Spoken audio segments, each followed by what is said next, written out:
Good day, ladies and gentlemen, wherever you may be around the world, and welcome to Splendid Isolation History number 57. And this week, I'm happy to say I'm joined by my friend Mitch, and we are going to be talking about Richard the Lionheart, but after he returns from his overall successful Third Crusade.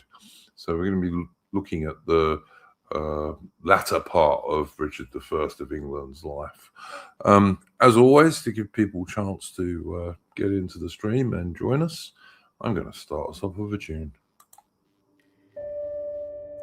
Take up the white man's burden, send forth the best ye breed. Go bind your sons to exile, to serve your captives' need, to wait in heavy harness on flooded folk and wild. Your new God's sullen peoples have devil and have child.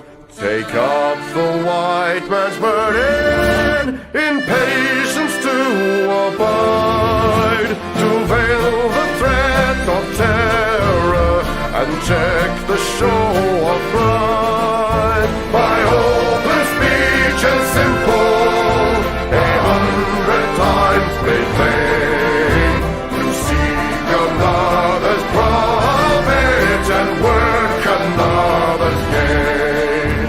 Take up the white man's burden, the savage wars of peace, fill full the mouth of famine and bid the sickness cease. And when your goal is nearest, the end for others sought, what's love that heed and folly, bring all your hopes to naught. Take up the white man's burden, no tawdry rule of kings, but toil of serf and sweeper, the tale of common things. The ports ye shall not enter, the roads ye shall not tread. Go make them with your living and mark them with your dead. Take up the white man's burden and reap his old reward. The blame of those ye better, the hate of those ye guard. The cry of those ye humor are slowly towards the light. Why brought ye us from bondage, a loved Egyptian night? Take up the white man's burden, ye dare not stoop to less, nor call too loud on freedom to cloak your weariness. By all ye cry or whisper, by all ye leave or do, the silent, sullen people shall weigh your gods and you. Take up the white man's burden, have done with childish days, the lightly proffered laurel, the easy ungrudged praise. Come down to search your manhood through all of thankless years. No age with give or wisdom, the judgment of your peers. Take off the white man's burden through all of thankless years.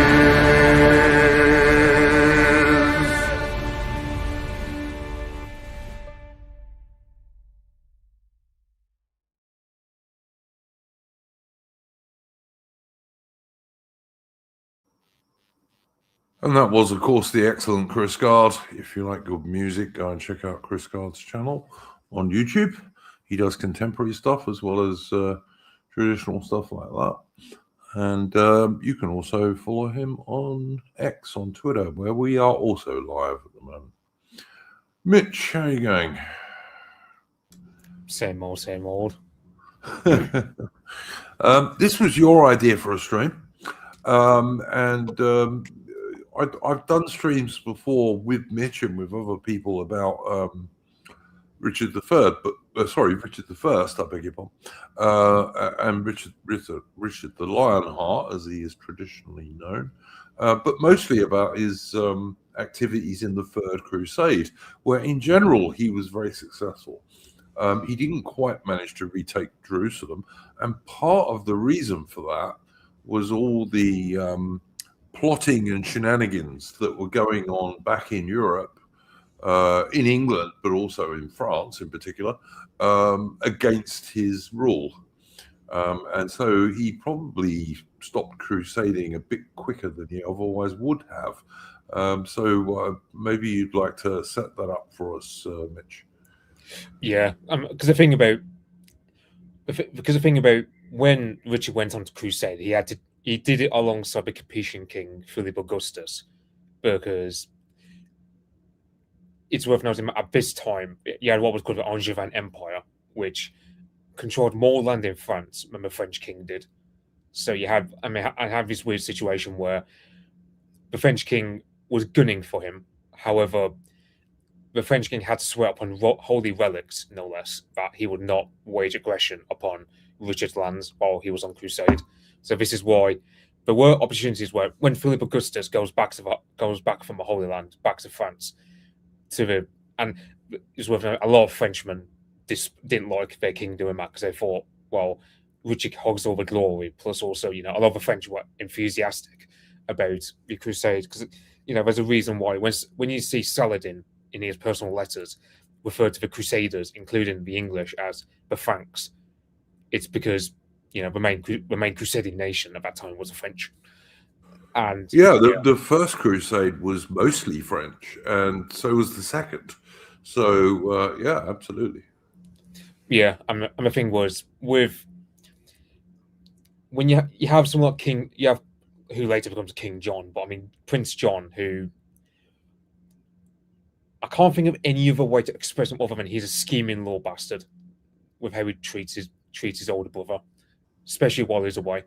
Oh yeah, absolutely. Obviously, most British and English people will be familiar with the Robin Hood legends and what have you, and they're deeply involved with this stuff. With evil King John and good King Richard, basically.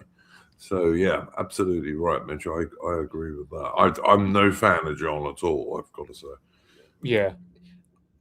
For example, one guy that Richard leaves behind in England to take care of the administrative and the tax collection and so on is a guy called William Longchamp, who is a Norman bishop of Ely, or Ely, however you pronounce it, which is like Cambridgeshire, where Cambridgeshire meets East Anglia, like Norfolk. That kind of it's Ely, I think, is how you say it. Mitch, I think it's Ely. Yeah, so Ely, yeah. And the thing about that guy was, so one time he arrested one cleric because basically this cleric was refusing to pay his taxes, among other things. And because of how he was manhandled out of the chapel he was hiding in, you have Prince John scheming, saying this is another case of, because it's worth bearing in mind the clerical establishment in England, they had a phobia of any sort of governmental intervention into the church after Thomas Becket, which Richard's father, Henry II, inadvertently kind of killed off. Although not quite, but it's a weird one. Basically, it's word-centered anger, and Thomas Becket got killed by a bunch of knights, and then Henry II got into a load of crap over that. So William Longchamp, as Bishop of Ely, he has this one other cleric arrested and almost manhandled in such a way that you then have Prince John, who's scheming to say, well, William Longchamp, Prince John insinuated that goes on man, I think, including being a paedophile, which some things have. And yeah, so it got to the point where Longchamp was forced out of the country altogether. It doesn't help, by the way, that it's worth noting that even though a lot of the officials in charge of England were Normans, but had to speak English at that time. It was a prerequisite. It's similar to how the British Empire. If you were commanding troops in India, you had to speak one of the local languages, and it was no different with Normans. Yeah, and as we've said several times on different streams where we've talked about Richard the Lionheart, he could speak English, and the reason for that was that he spent about 7 years of his early years in England, I think it was. I read one source that said 10 years, but basically his most of his early childhood was spent in England, and naturally he learned English while he was in England. Yeah. So yeah, and his wet nurse was a woman called Hodierna, and it was actually a place, I think it's Wiltshire, I think it is. There's a place called Noel Hodiern, which it's still the name to this place. It's the only place I can think of that's actually named after a wet nurse in this country. Yeah, and of course, sure, Mitch, and of course it was quite common if you were an aristocracy in those days. You weren't generally breastfed much by your natural mother. You had a wet nurse, so there you go. Yeah, and that would definitely teach you your language. Yeah. So yeah, I mean, it's. I'll give you another example, Mitch. In South Africa in the old days, it was very common for white children to have a black nanny when they were small, who would keep an eye on them. And as a result, that's how most of them ended up speaking the native languages like Zulu and this sort of stuff, Yeah. And yeah, Hodierna, of course, she was English, and Hodierna. I'm not 100% sure if it's an Anglo-Saxon name, but it's a certainly Germanic name. And to be fair, because that's one thing about the Normans was that even though they speak French, most of the names, especially the gift of the lads, are cognate with Anglo-Saxon names. So, for example, the name Robert, that was a common name in Anglo-Saxon England, which is in a different spelling, basically. And yeah, so. Well, I mean, originally, of course, the Normans were Northmen, which is where they got their name. So not too surprising, really. Yeah, it's like, for example, one character from Beowulf is called Hrothgar, but Hrothgar later becomes Roger, for example. So that kind of so that's how much. It's kind of like the more things change, the more they stay the same when you think about it. So yeah, you have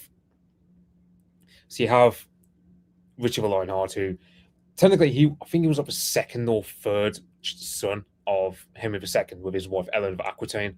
And the thing about Ellen of Aquitaine was she was 12 years older than her husband, because she originally married Prince Louis of France, but the guy was too frigid towards his wife. So aside from having a couple of daughters that weren't really loved at all by either parent, Ellen of Aquitaine slept around a lot. She got divorced from him, and she later married Henry II, who was 12 years younger than her. However, they certainly had no lack of children in that marriage. So those children being, Richard was the second son, because he did have an older brother. Presumably she was fairly cute, I'm guessing, Mitch, if people were marrying her when she was 12 years older than that. Yeah. I mean, but it's funny how contemporary chronicles of the time say she was very much of a stunner. And we found her skeleton where, judging by her femur, we know she was like 5'10", which was very uncommon height for women of that time. But she was seen as very attractive, but we don't know what, for example, her hair color or eye color or any features of that sort kind of look like. But we just know that for her time, she was seen as very attractive, but also quite tall, which is one reason why Richard the Lionheart grows to be like 6'4". Yeah, and also Richard Hughes is pointing out in the chat she had huge tracts of land. That's always quite attractive. So yeah. I'll actually put up a map because to show how massive the Angevin Empire was. Because Mitch, if you've got any maps or other illustrations, go for it.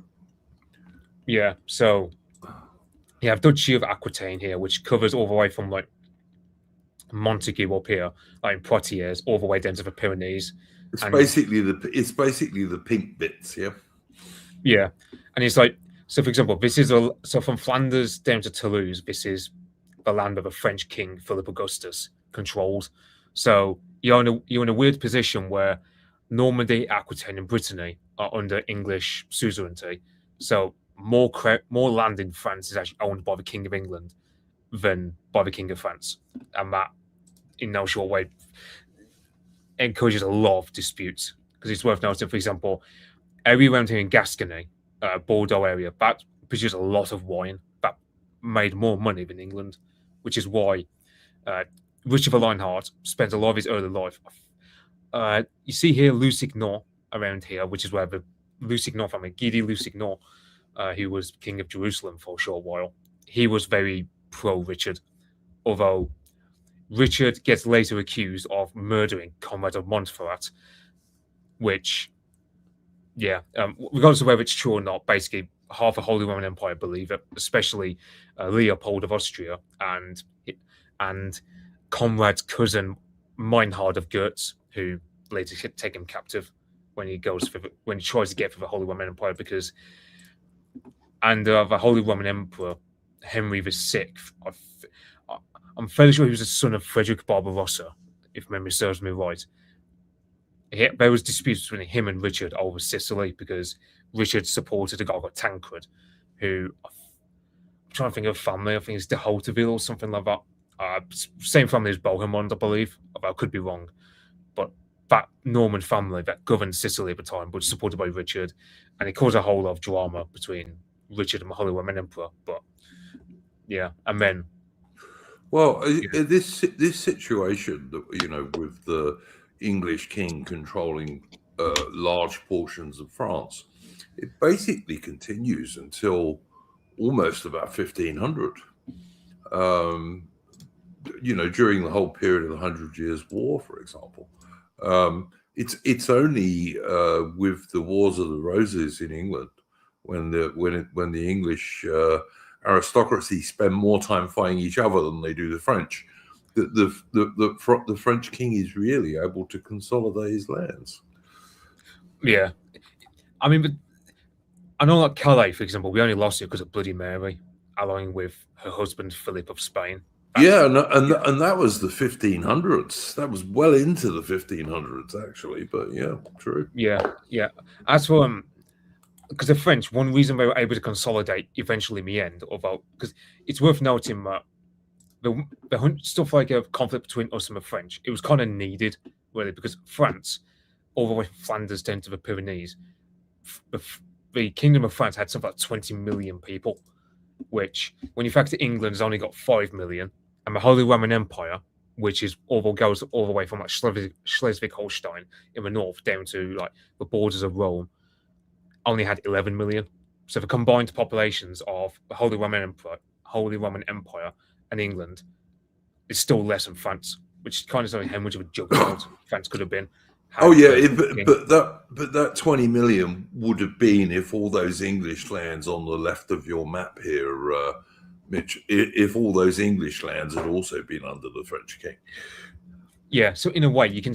Yeah, I would argue really that in a way we did Europe a massive service by going to war with the French so often, because had they been able to consolidate all those holdings, God knows that the French would have just dominated.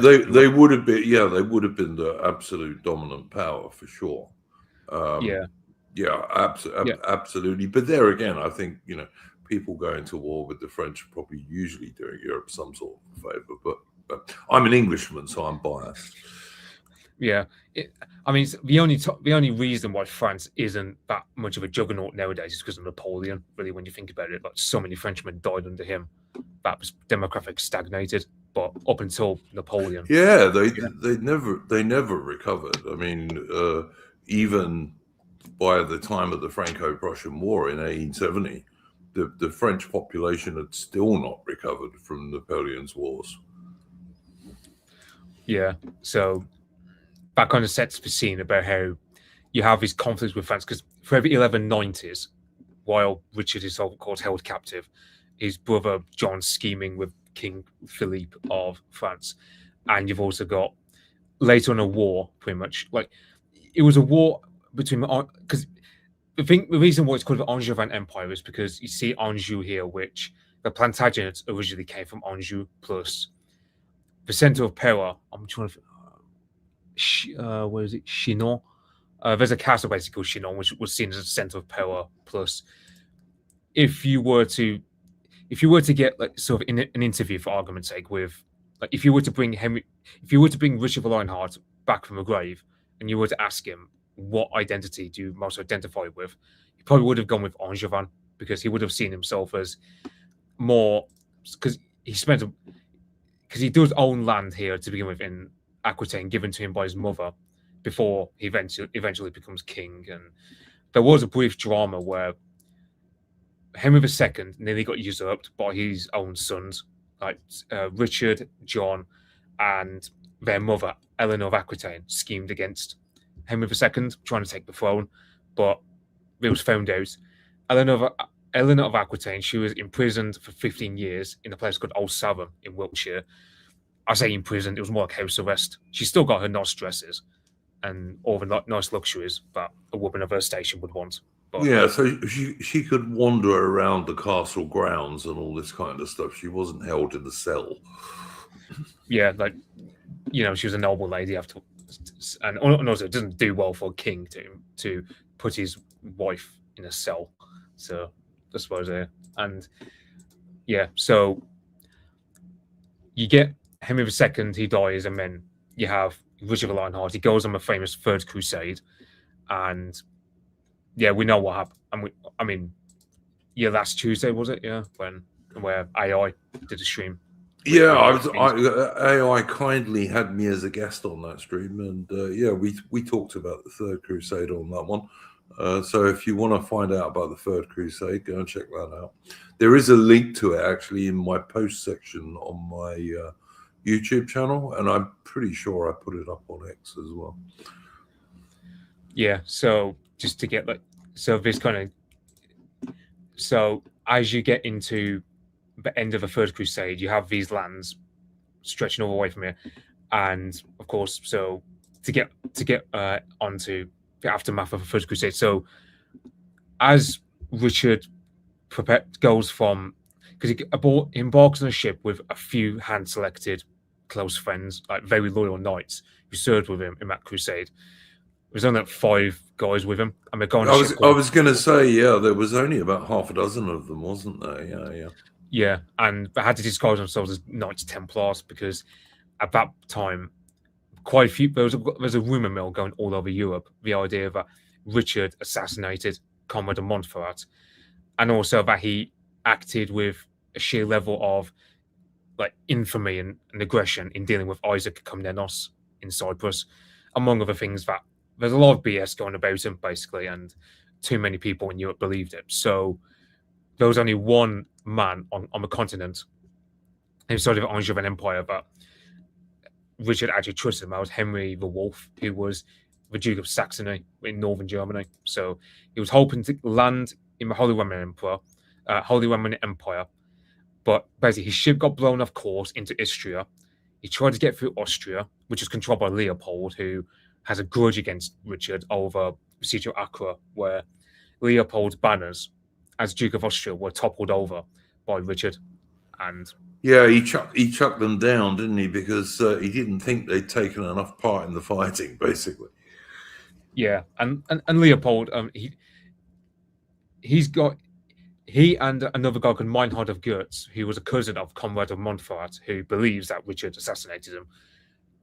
They are on the lookout for Richard, and they pretty much find him.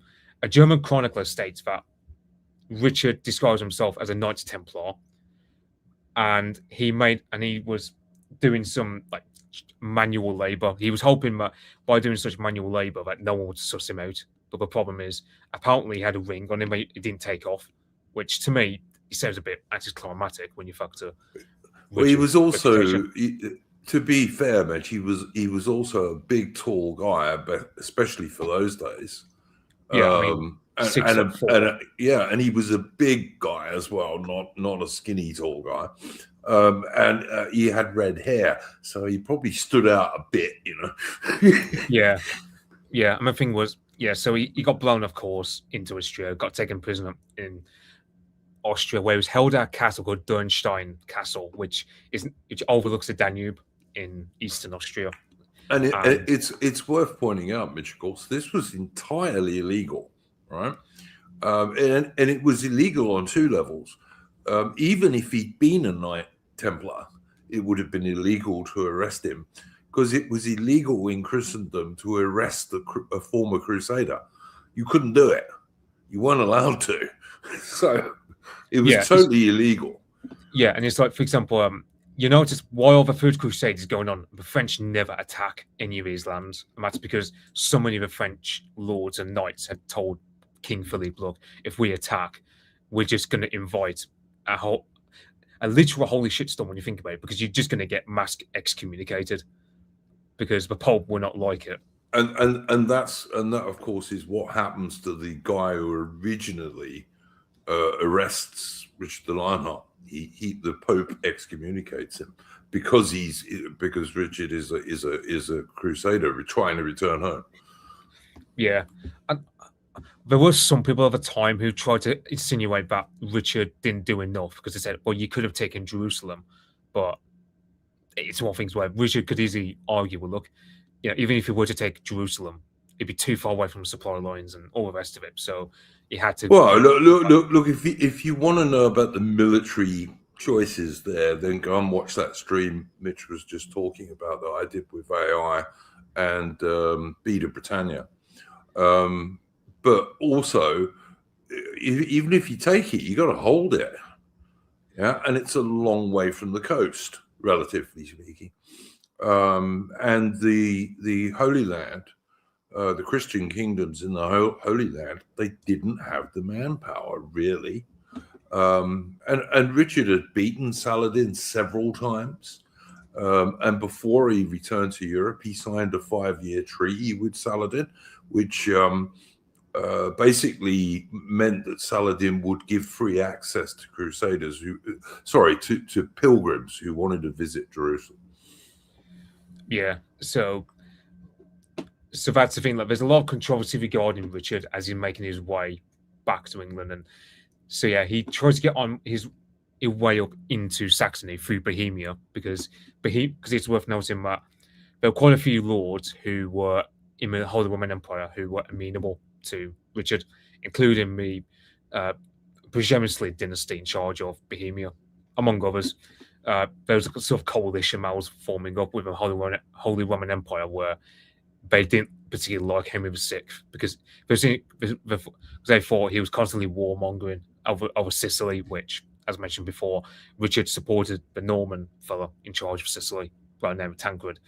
So Leopold, he thinks that Richard is too much of a bother, and he later sends Richard on his way to Mainz or Aachen, somewhere like that, where he gets taken over to a Hohenstaufen emperor, Henry VI, son of and at first, Mitch, I think it's worth pointing out that at first Richard is treated quite well. But Richard is, after all, he is a king and he's also a crusader. At first he's treated quite well, but Richard is he's not a shy and retiring chap. He can be pretty bloody arrogant, and I mean he's got reason to be. He was a really excellent soldier, and a popular king, by the way. I mean, if anyone wants to know how popular Richard the Lionheart was in England, look up the Robin Hood legends. Good King Richard is this chap. So and he was popular even with his Anglo-Saxon subjects, not just the Normans. So yeah. So you have a situation where he gets taken over to the Holy Roman Emperor himself, Henry VI, and Henry VI is basically put him on trial for misdeeds apparently in the Holy Land. Not least the idea that he assassinated Conrad of Montferrat, the idea that he shirked his duty and didn't take Jerusalem. In so doing, he made a deal with Saladin and all this, basically insinuating that he sold out the Crusaders in the Holy Land in order to serve himself, which, well, as the trial progresses, you have Richard who speaks almost because he didn't have a lawyer, of course, he had to speak in favor of his own defense, and he spoke in such a way that all the lords out in attendance, they pretty much all turned over to Richard's side. So, for example, later on, when Henry VI dies off in the 1190s, later, a few years later after this, when Henry VI dies, the guy who takes over after him is a guy that Richard supported, because all the nobles that were there when Richard was defending himself from all the BS claims and all this, when he was basically being sued almost. Those lords, they respected Richard so much that they went with whatever claimant he endorsed. So Richard was also a pretty educated and refined chap for his day. I mean, yes, he was a fierce warrior and all the rest of it, but he wrote songs and things while he was in captivity, I believe, songs and poems and stuff like that. Yeah. Is that all right, Mitch? Yeah, his favorite language was Occitan, which is not spoken sadly nowadays because of the French Revolution, but imagine Occitan as like a sort of midway between French, Italian, and Spanish, and it's very much a popular language for guys like Richard the Lionheart, who very much like the troubadours, like the sort of the singers down in southern France in those days. So, yeah, so Richard was very much what, I mean, Jonathan, he's very much what Jonathan Bowden might call the cultured thug. When you think about it, like the idea that he's capable of like great violence and a great capable. Of yeah, I think you could use that description for a lot of medieval monarchs. Say somebody like Henry V, very much a cultured thug. It's yeah. I mean, yes, he could speak Latin and French and English, and he could write nicely and do all that stuff, and do all the courtly manners and all the rest of it. But stick him on a battlefield and he'll poleaxe you to death, So yeah, cultured thug is a good description, I think. Yeah, so that's what happens anyway at this sort of trial of Richard, where at that point, during this trial, Prince John and King Philippe, they were offering 80,000 marks, which I don't know how much that is in pounds at that time, but 80,000 marks. Marks was basically a sort of common currency in Western Europe at that time. They offered 80,000 to Henry VI to say, look, can you hold him just a while longer? Because Henry VI sent a ransom note basically saying, if you don't give me 100,000 marks, I'll keep Richard. And it's worth pointing out, Mitch, that the ransom was worth 3 years the annual taxation income of England in those days. Yeah. And the thing so was, it was an enormous amount of money that they were asking for. And as you say, to make that worse, his brother John and the French king are sending this dude bribes to hang on to it. Yeah. And at this stage, I think it's also worth pointing out at this stage, as I say, initially, Richard was held in quite civilized circumstances. But Richard himself said that in later times, he was loaded with so many chains, a mule or a horse couldn't have moved under them. Yeah. And yeah, I forget the sort of circumstance that led to that. I think it was just, at first, Henry VI was a bit of a sore bastard about it, basically, but over time he warmed to Richard, not least because a lot of the nobles were on side. And, well, if you're a Holy Roman Emperor and you're wanting your son and heir, for example, to be elected after you, you need the lords on side. So Henry VI of the Holy Roman Empire can't afford to be on the wrong side. And Richard, of course, refused to kowtow to the Holy Roman Emperor. He said, "I'm the King of England." The precise quote was something along the lines of, "I recognize no superior in rank except God." Yeah, no superior except God. That's right. Yeah, absolutely. Yeah. Mitch, before we carry on, can I do a bit of channel admin, which is a bit important at the moment? Guys, if you're watching this either live or you watch the replay, you guys will probably know that entropy has gone, which is sad because in my experience, they were good and reliable people who actually did what they said they would do. But sadly, they have gone. So we have switched to Subscribestar.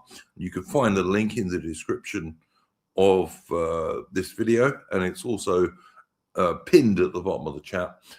If you would like to subscribe to the channel, you will be doing me particularly a great favor, because I spend, I don't know, about $200 a month getting on for it, running this channel. And the more of that I can get back, the better, because I am basically semi-retired.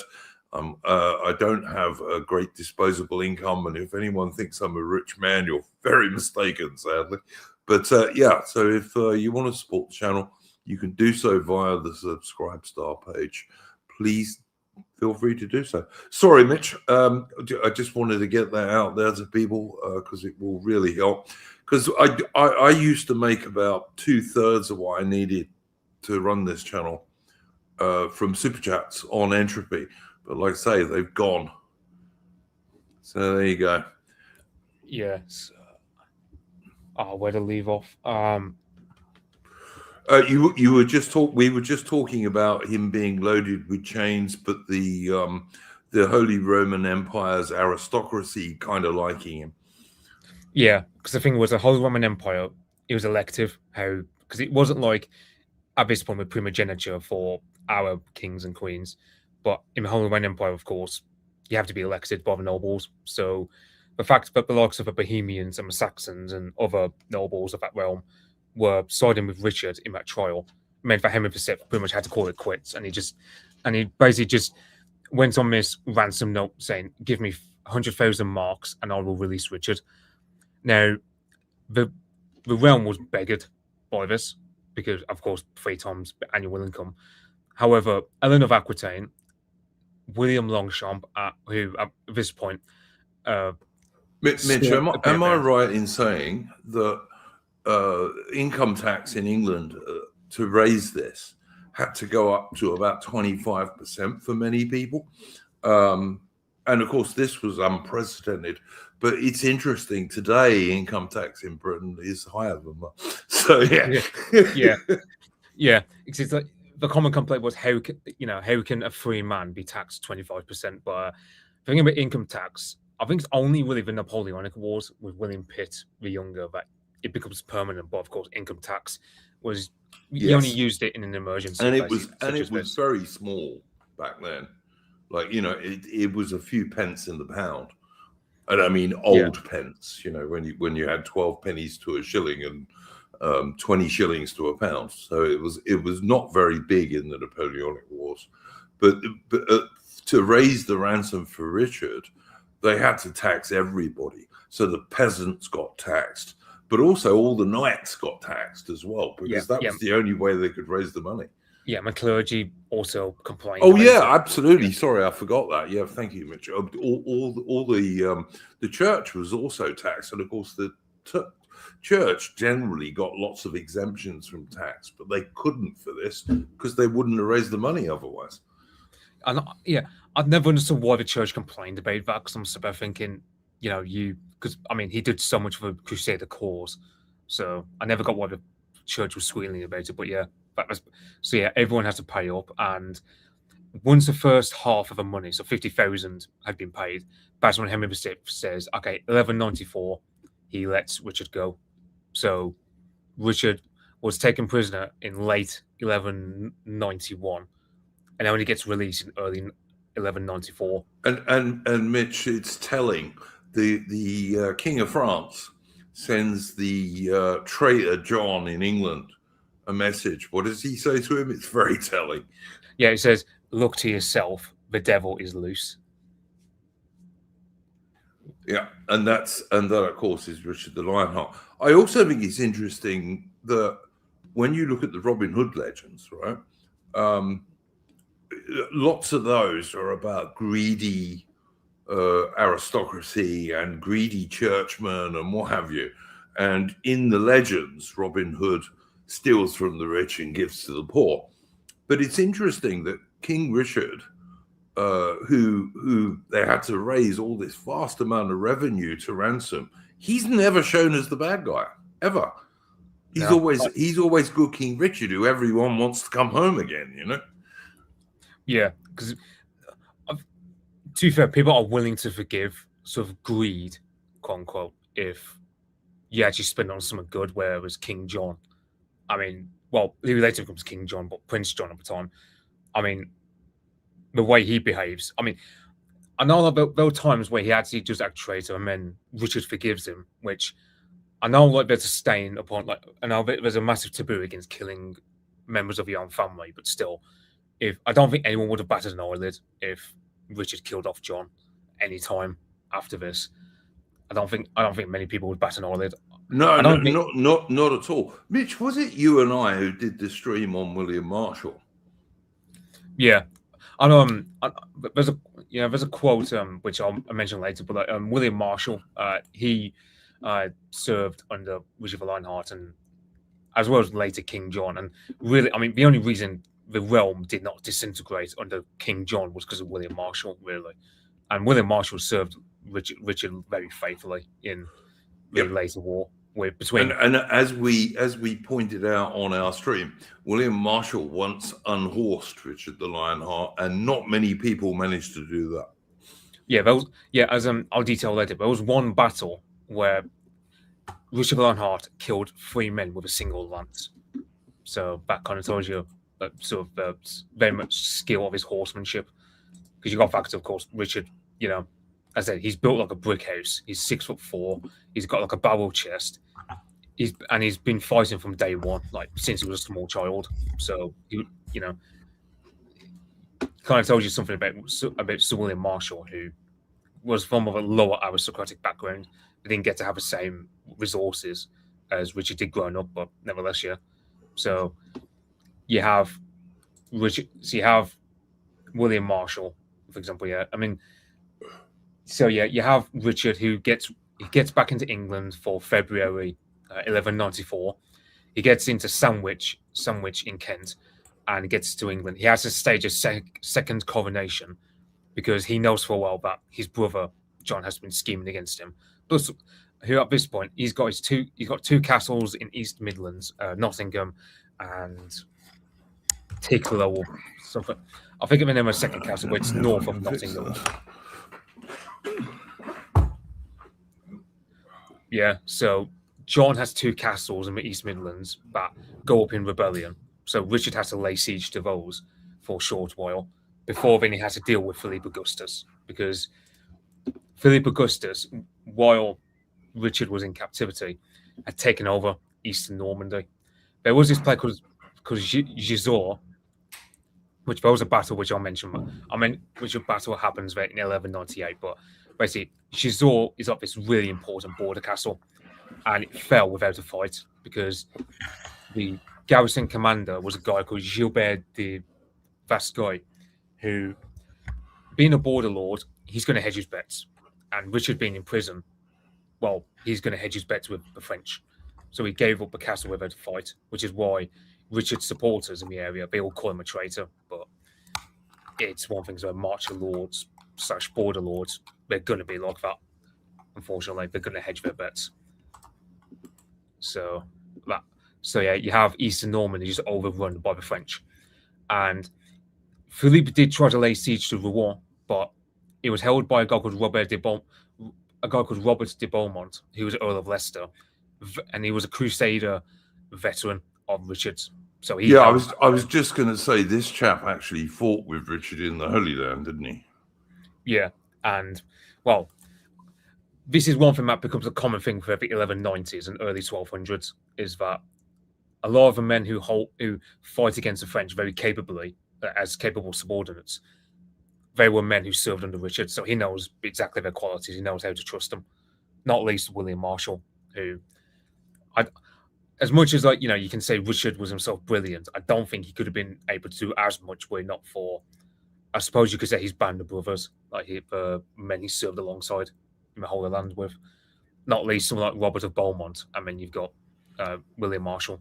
Many such cases with soldiers, for sure. Yeah, and so yeah, you have the French who've taken over Eastern Normandy, and up until Richard coming back home and getting second reincarnated and having to deal with John in Nottinghamshire before coming down, basically it becomes a status quo where the land taken just stays taken until Richard comes back, and he lands in Normandy around Barfleur, which is between Cherbourg and Bayeux, somewhere around here on Cotentin Peninsula. So Richard comes back, and well, immediately gets straight back to work, from between March up until July. He's battling against Philippe Augustus. For example, he deals with, one point, Verneuil, which is in southern Normandy, which Verneuil is also Verneuil has always been a battlefield. There was a battle edge in the 100 Years' War, which I don't know if I could do a stream about that, but that's a topic for another day.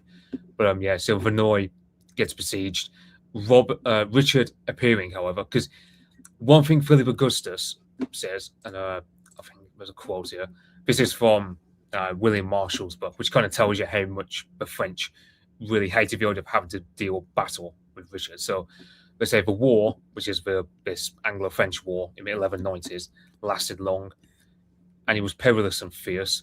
It lasted as long as Richard lived, for the French were deeply envious of him, but their resentment was futile. None could ever get the better of him. Many times they tested him, but the more they tried, the more daunted they became. They paid very dearly, as many of their most eminent and noble were taken prisoner. If they escaped his clutches, they took care to not let it happen again. And on it went, the war with no decisive end, until the King of France was sick of it. He was pouring his resources to it, and all in vain. And the tireless King Richard had him so tight a leash, he did not know which way to turn.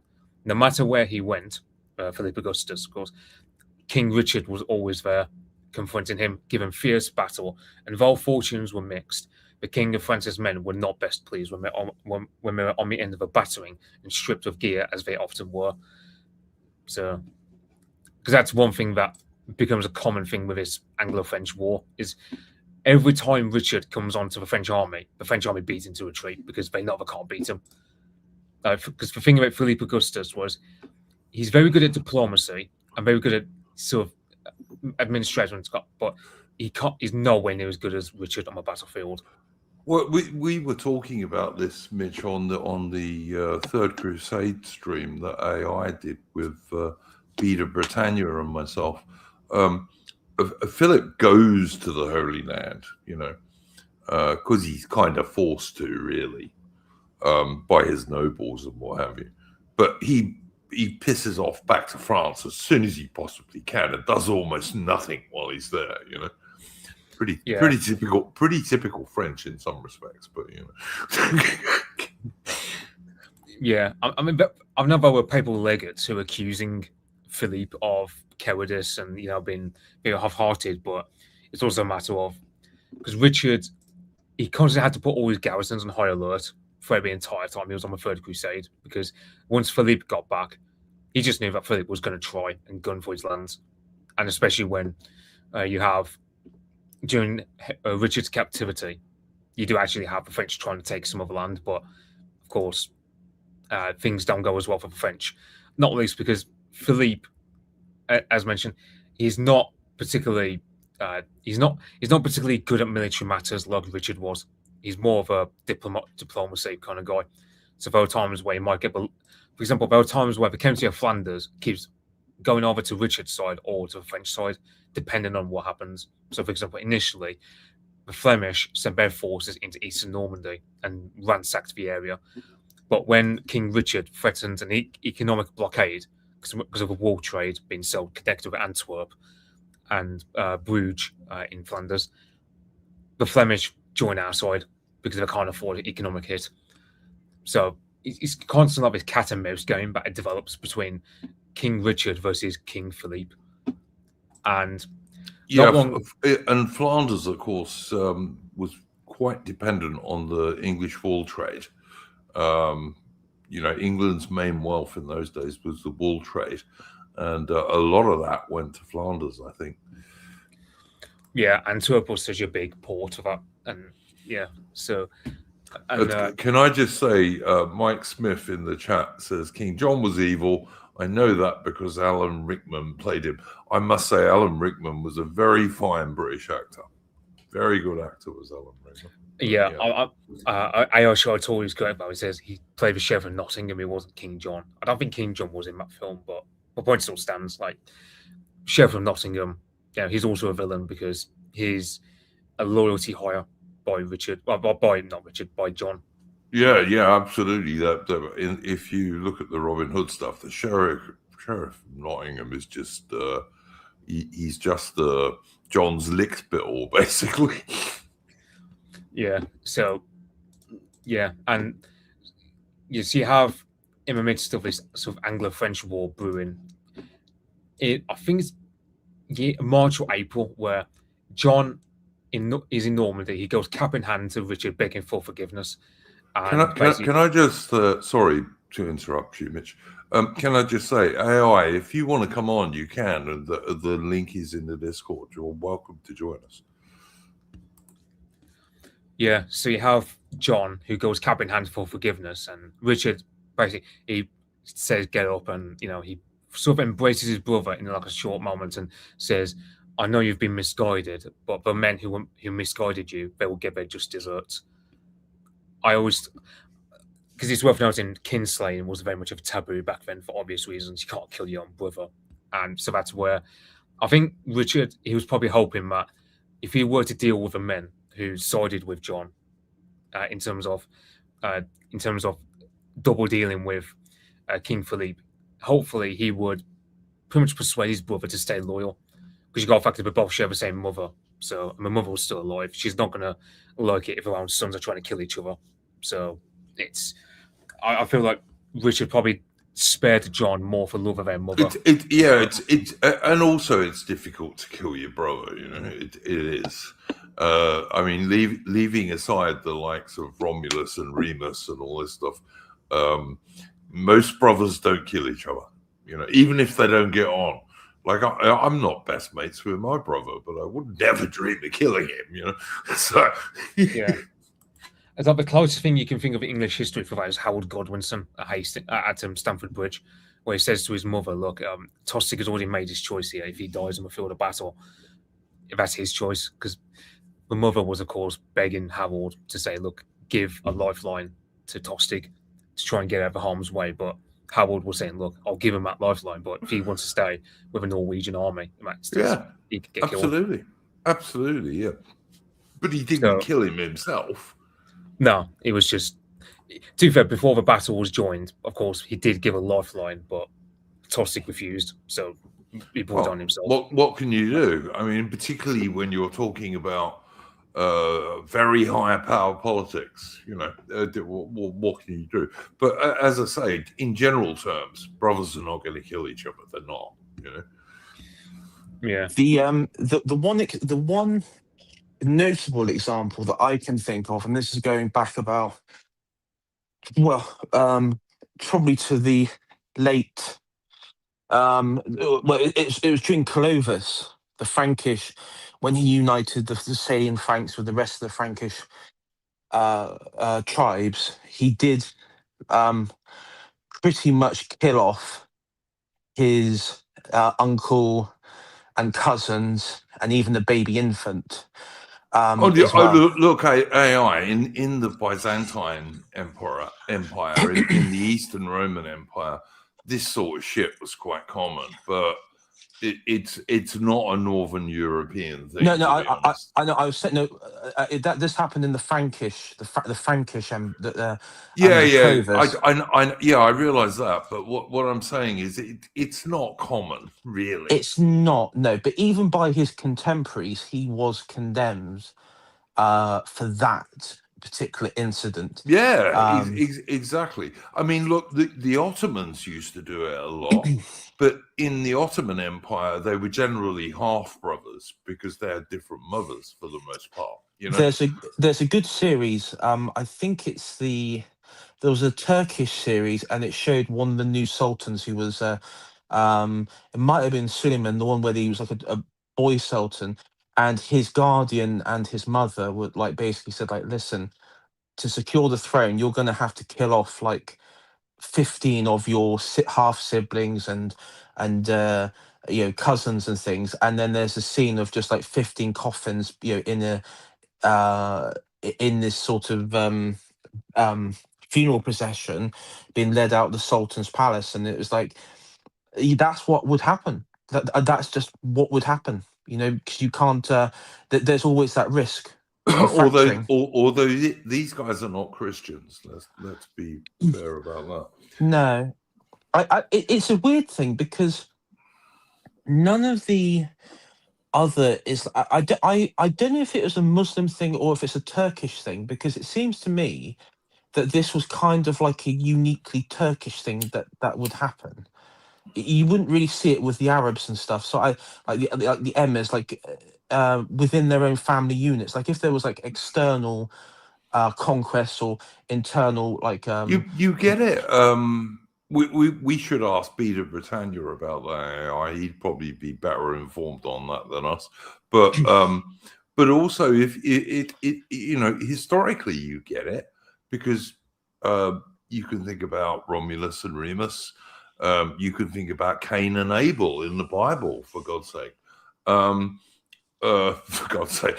So there is a historical precedent for it, but it was pretty unusual. And as Mitch says, you're going to piss off your mum if you kill your brother. You know that? You really are. Yeah. I mean, it did happen as well with Roman emperors, particularly during the time of the 3rd century, where you had relations. I mean, not directly brothers, but family relations where the one that I can think of, obviously famously, is Constantine, who killed his son. What was it, Faustus? Supposedly trying to rape his. I've got to tell you, I'm no fan of Constantine, I must say. But then I don't think the Roman Empire going Christian was a good thing either. But there we go. I'm with Gibbon. It wasn't a good idea. You're with Richard Spencer on that take, I understand. No, I'm not with. No. I'm never with Richard Spencer, mate. But you kinda are with that take, I'm afraid. Well, but I'm not, because it goes back much earlier than that. I'm with Gibbon and in his Decline and Fall of the Roman Empire. So. Adrian Goldsworthy said in a recent video of his, someone asked him the question, Gibbon, because Gibbon was quite anti-Christian, but Charles Oman sort of rejected Gibbon's interpretation of what caused the fall. Now, Goldsworthy actually said that he doesn't think Gibbon is actually too anti-Christian. He's actually just reporting what Gibbon is doing is he's saying, okay, at this century, this is what caused decline here. Then at this century, this is what caused decline here. And he talks about the bit of decline you talk about Christianity is the power of the church that was within the particularly in the late Western Roman Empire. I've watched that. I've watched that video. I'm a big fan of Adrian Goldsworthy's channel on YouTube, which is excellent, by the way. I just watched a video of his today when he's talking about the Peloponnesian War between Athens and Sparta. Adrian Goldsworthy's really good. And the reason he's really good is that he's not woke. He's an old-fashioned military historian, basically, who tells it like it is for the most part. And one thing I like about him, unlike him and Mark Morris as well, to a degree, Mark Morris has a few moments, but he's quite good as well.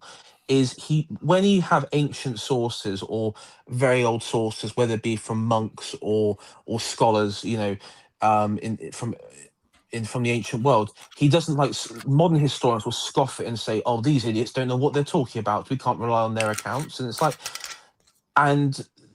these people like Goldsworthy actually, have the ability to say, no, what they're saying is correct, and here's why, and they're able to, and quite happy to accept, accounts, because when you look at archaeological evidence, as many have done, when they find something, it actually confirms many historical accounts that have already been written. Which I mean, you have the Yeah, famous one no, where there was agreed. a Roman emperor in the 3rd century who was only there for 3 months.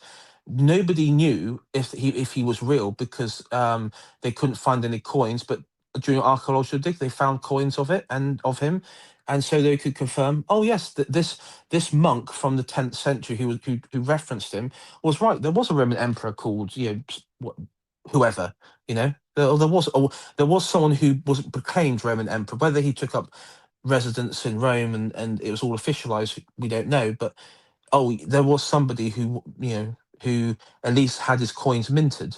100, yeah. And if people want to find the Adrian Goldsworthy's channel on YouTube, it's called Adrian Goldsworthy, historian and novelist, I believe. But a really good channel. He's got loads of good content on there. Yeah, his book, Vinderlander, the Vinderlander books on following a Roman garrison in Hadrian's Wall is very good. So do check that out. Yeah, I listen. I read the first book of Adrian Goldsworthy. I read when I was a very young man, or a pretty young man anyway. Was the Roman Army at War, which is what really made his reputation. It's a look at the Roman Army at war. And it's really good, and it still stands up, I don't know, 30 years later. But then I read his novels about the Peninsular War, because he's written novels about the British Army and the Peninsular War, and they're also really good and pretty accurate. I like Adrian Goldsworthy. He's a good chap.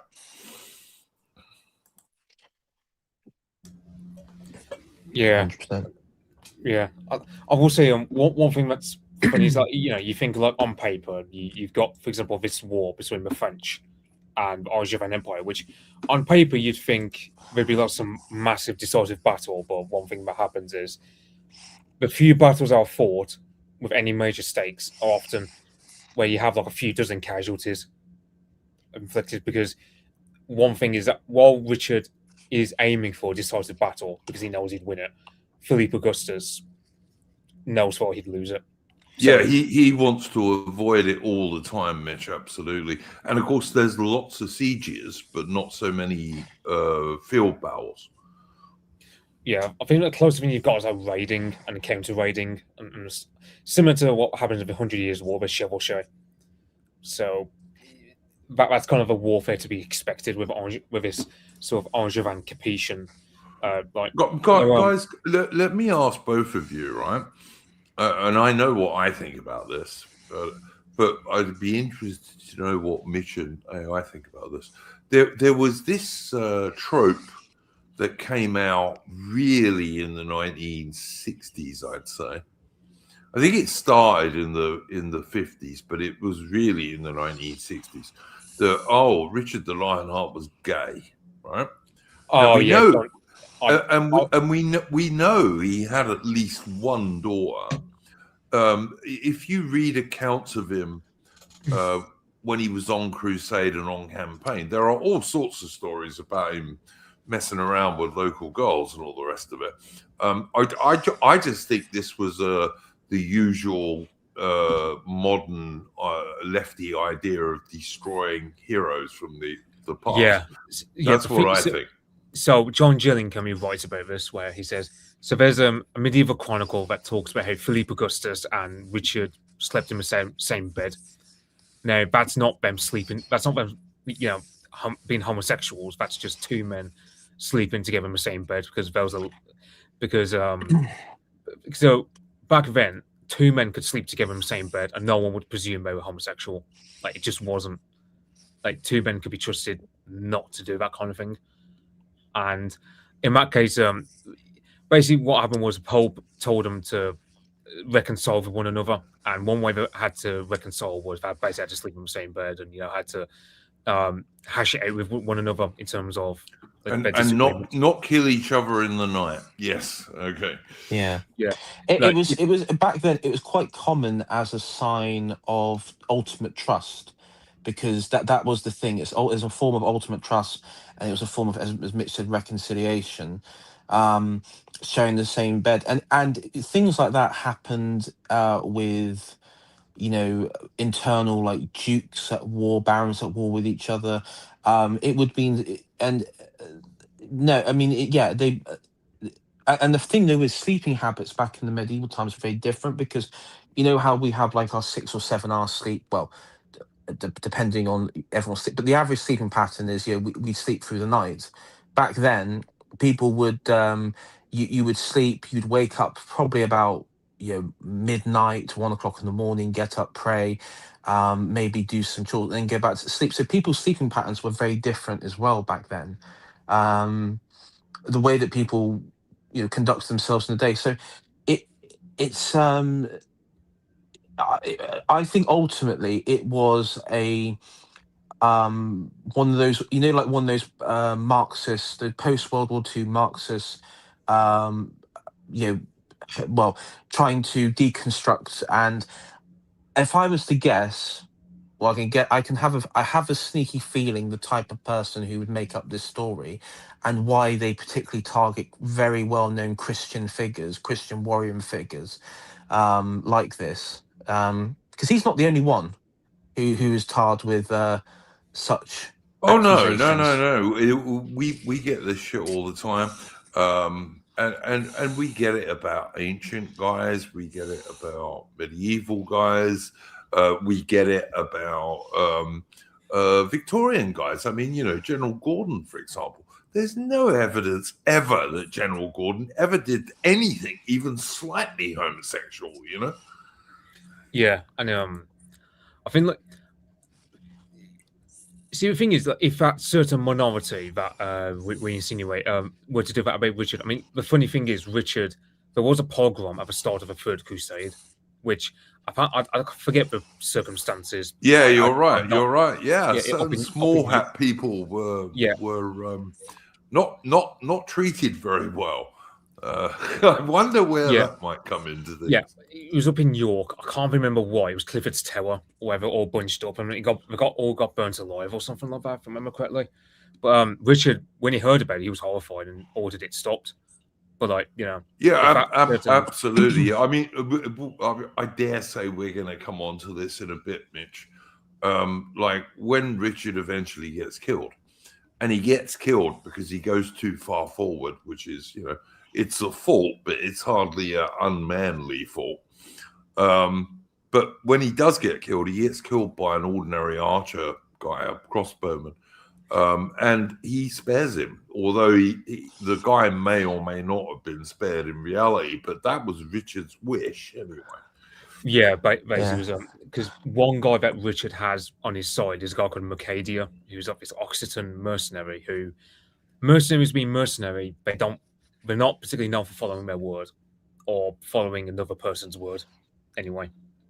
So they also tend to be pretty tough soldiers, but yes. Well, I mean, so mercenaries, I mean, because that's the thing. It's like there's only so many men you can draft for war in this time in history, where like both sides will employ mercenaries.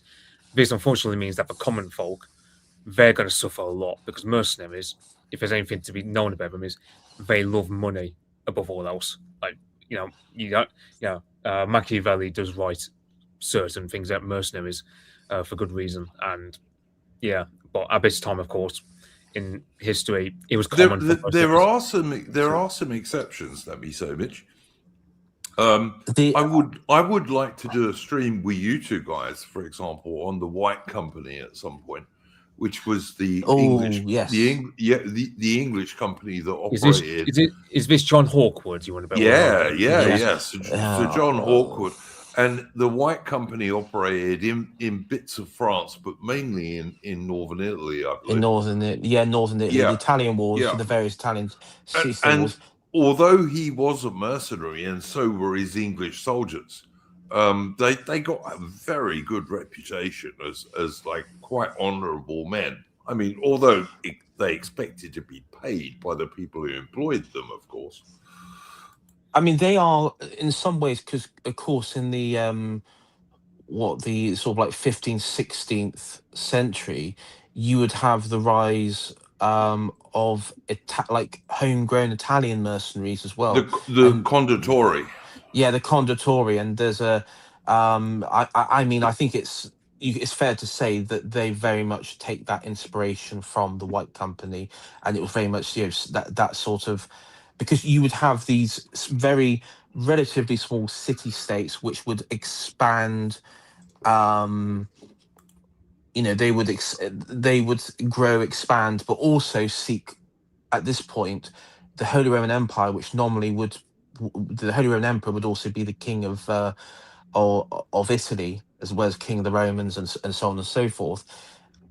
These Italian states, republics, and duchies were slowly moving away from, over the centuries, from Holy Roman control, to the point where, you know, they were, in all but name, independent, pretty much. Yeah. But honestly, guys, at some stage in the future, I think we should do a history stream on Sir John Hawkwood and the White Company. I think that would be an interesting topic. I mean, these were guys who, many of whom had fought in the 100 Years' War in France, fought for the English, and they were very good soldiers. And unlike most mercenaries, they did not have a bad reputation. Like, you know, they didn't go around raping, killing, and murdering everywhere. By the way, guess the author that I can find referencing his homosexuality is a Patricia Bernstein. Early life check, plus it's a woman. What a surprise. But yeah. I mean, it's just like, yeah. Anyway, moving on from that. Wait, yeah. All I'm learning from this, it doesn't matter if you're Richard the Lionheart trying to stop a pogrom, they're still gonna slag you off anyway 100 years later. But yeah. Well, who was the worst slavers in the whole world in 2026? The British, who were the only and first people who stopped it. And yet we are the people who get the most blame for it, when we were the only people in human history, the first people in human history to actually stop it. But there you go. Does us no good. I'm actually, this is for like whoever watches this stream, like in 100 years or 200 years time, in a classroom. Everyone, you know, who are watching it now, let's start a rumor, or let's start, you know, Netanyahu is gay. Let's make sure in the history books there's like a whole passage of his homosexuality. Yep, we should. Let's get this started. Benjamin Netanyahu was gay. Honest, he was. You know, I will say it's funny what you mentioned syphilis, because one thing worth bearing in mind is syphilis comes from Native Americans. So because the thing is, people often whinge that we brought the flu with us when we went over North America. But Mitch, I gotta tell you, mate, right? And Woodpit is right about this. I know you know the truth of this. I'm just saying this for the audience. Unless you were after the time of Christopher Columbus, you literally couldn't have syphilis. But I've seen people try and argue against that. Yeah, I often see it all the time, where they insinuate that, because it's like a C.S. Lewis quote about how, you know, if you get a leftist historian who constantly thinks that everything has to be erotic, everything has to be secretly homosexual or secretly abusive or whatever, then you're not capable of understanding anything really about anything historical. So, for example, you know, you'll get someone who will say, well, Elagabalus existed, therefore Roman Empire was gay. I was like, no, it really wasn't. And if you read like contemporary Roman authors, they basically call the Greeks tunic lifters constantly, right? Because they claimed the Greeks were gay. Now, I don't think the Greeks were particularly gay either, but according to the ancient Romans, they were. You know, it's like people talk about this stuff. I mean, you know, I'll give you a more modern example. everyone likes Uncle Adolf, and people will talk about the guy who ran the SA, Ernst Röhm. Oh, Strom, Well, he was gay. He was. Okay, Yeah, he just was. He was quite open about it as well, and Yes, and he was. He wasn't secretive about it. But if you go and read contemporary German soldiers, like the guy who wrote Storm of Steel, Ernst Junger, right? He wasn't. Doesn't mean they all were. Yeah, it's very. I mean, I will say there. When it comes to homosexuality in history, I mean, while it would be a very massive minority, and it wasn't accepted in any capacity, particularly back then, it would not be accepted. Death sentence. I will say a lot of people who were, or accusations of homosexuality, usually would go to people, particularly in like monks and cardinals. There was always that whole running thing of that, and it kind of makes sense if you think about it. Of course it why does, they would choose celibacy Yeah. and Yes. devotion to God, because you would have that. I mean, there's one. I think it was one of the Pope Piuses, who was like the French Cardinal de la Rovere. There's strong indications I think he was a homosexual. There seems to be quite a lot of strong indications that he was. It was kind of like one of those open, secrets about it. But yeah, that again, that's one example. But the thing though is, he was the time during the Borgias, and of course the Borgias would have accusations of, like Cesare and Lucrezia as incest. So you can't really tell how true. I mean, I think that the incest story that goes on with it is completely false. It was actually set up by the likes of Della Rovere and the Orsini family in Italy. But the thing though is, those sorts of mythological rumors are sort of seen as, unfortunately, by some historians as an absolute truth, where it's just total nonsense. The thing is, right, and this is not true of women. This is why women historians don't get this, right? Women do not have this. Most women, let me change that. Most women do not have this automatic disgust response to, say, lesbians. They just don't, right? The women don't have this. Like, two women will kiss each other and it doesn't do anything, They may or may not find it interesting, but it doesn't disgust them. Whereas the vast majority of men, like 97% of men, can't do it. They just can't. I mean, I don't mind two women kissing, but no. You're misunderstanding. You're misunderstanding me. I know what you mean. Yeah, you are 100% right. I'm talking about two actual girls kissing. They can do that, and they might think it's funny, right? But they won't be disgusted by it. Whereas two guys, they have this automatic vomit disgust response. That's certainly what I have when I see that. I couldn't do that if you said to me, I'll give you £1,000, I'd say no, not on your fucking Nelly, mate, I was going to say, we're on the Mitch just said we're on the Lushenko position when it comes to. I mean, we are. Yeah, he's right, and he's not a madman. He's right. Just to clarify here, because I've jumped into the stream here. We were talking about the we've done the Richard's been captured. He's then been released. You've had the whole thing about the raising taxes at home to release him. I guess we've gone through all that point, and have we got to the bit where he's made up with King John? Yeah, we've got to that half. We're just about to get into the early stages of a sort of Anglo-French war between him and Philippe. Oh, cool. Yeah. So, Well, One you carry on, Mitch, and because we were going to try and keep this stream to an hour and 30 minutes, but I think it's going to go a bit longer than that. But that's okay. Yeah. So you have in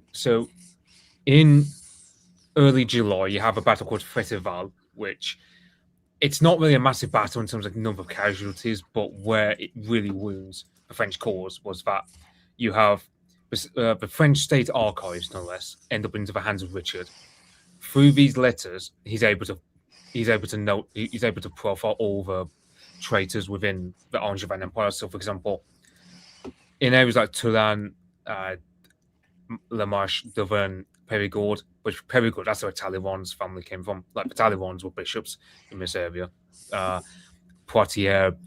So you have a lot of pro-French lords in these areas who, especially in the cases of Turan and Angoulême around here, this land all gets pacified in a space of 2 weeks in mid-July as a courtesy of all the intelligence that Richard gets after the Battle of Festival. And this is why after this, the French King Philippe, he creates a sort of state archive building in Paris. So because usually what happened was a king would carry around all of his correspondence, all his letters and state archives with him, which is one reason why medieval kings traditionally don't like battle, because if they lose, they might well lose such important artifacts of that sort. So that's why France end up having to build their own archives to store such information, because I said after Richard got that information, he was able to find out which lords within his own realm were plotting against him, and he was able to clear house within a sort of 2 weeks, which is why there was like a siege again at Verneuil, but they had to pull back from that after Richard just pacified this entire area in the space of 2 weeks. So yeah, it was a disaster for the French. Even though the battle itself was quite small in scale, like it was on like a rear guard of Philippe's army. So yeah, that's kind of what happens. And then you have over the next few years, you just have that constant cat and mouse game kind of warfare between these two. Yeah, for example, siege of Verneuil, and then when Philippe gets wind that Richard's coming, he abandons the siege. For example, Philippe also had an army at Evreux around here, but John killed them all off, and that's why after King Richard dies, you don't have this reconciliation anymore between John and Philippe, because Philippe knows for a while John is not to be trusted. Like he's very vacillating and he'll go wherever the wind's blowing. So he knew and John goes back into the good graces of Richard, that's why, especially after Richard dies, that's where the Angevin Empire really goes pear-shaped, because John is just completely inept at all this. Yeah, so you have for a time he tries to take back East Normandy, but when you factor, because for example, like Gisors, you've got what's that place called? I can't see it on the map, but basically you got this area of Normandy, which is very strategically important. It straddles along the Seine River, because worth noting that between Paris and Rouen is 60 miles, which is 3 days march. Is it Caen? Caen? Ken's up here. I'm trying. It starts with a V. I'm trying to think what's. Yeah. Vimintois. I'm trying to think. I'll see if I can. I got the map from Wikipedia, so I'll see if I can zoom in. Vaudreuil? Yeah, Vaudreuil. Yeah, something like that. So basically that place very strategically important because it straddles along these rivers. But if you're the French trying to get into Normandy, because it's worth noting, technically there's 3 or 2 fronts really. You got one in Normandy, and then you got one down in Aquitaine. But the one in Aquitaine's a sideshow. It's only there to put pressure so as to get Richard to split forces, and But the thing about Richard was, so there's this area called Vexin or Vexin, however you pronounce it, which was given as a dowry by the French king to Richard, because Richard was meant to marry Philippe's sister Alice. That didn't happen. Instead, he marries Berengaria of Navarre. So instead, the Navarrese, they send a force under Prince Sancho, Richard's brother-in-law, to help deal with Aquitaine. And to be fair, like Sancho does a really good job. This is why Richard is able to do so much good work in the space of 2 weeks, because Sancho prepared the growing game, in Angoulême especially. So that alliance with Navarre really came in handy. Then was safe. But as time progresses, the alliance loses its value because Berengaria, his wife, turns out to be infertile. Like Richard can't get any children.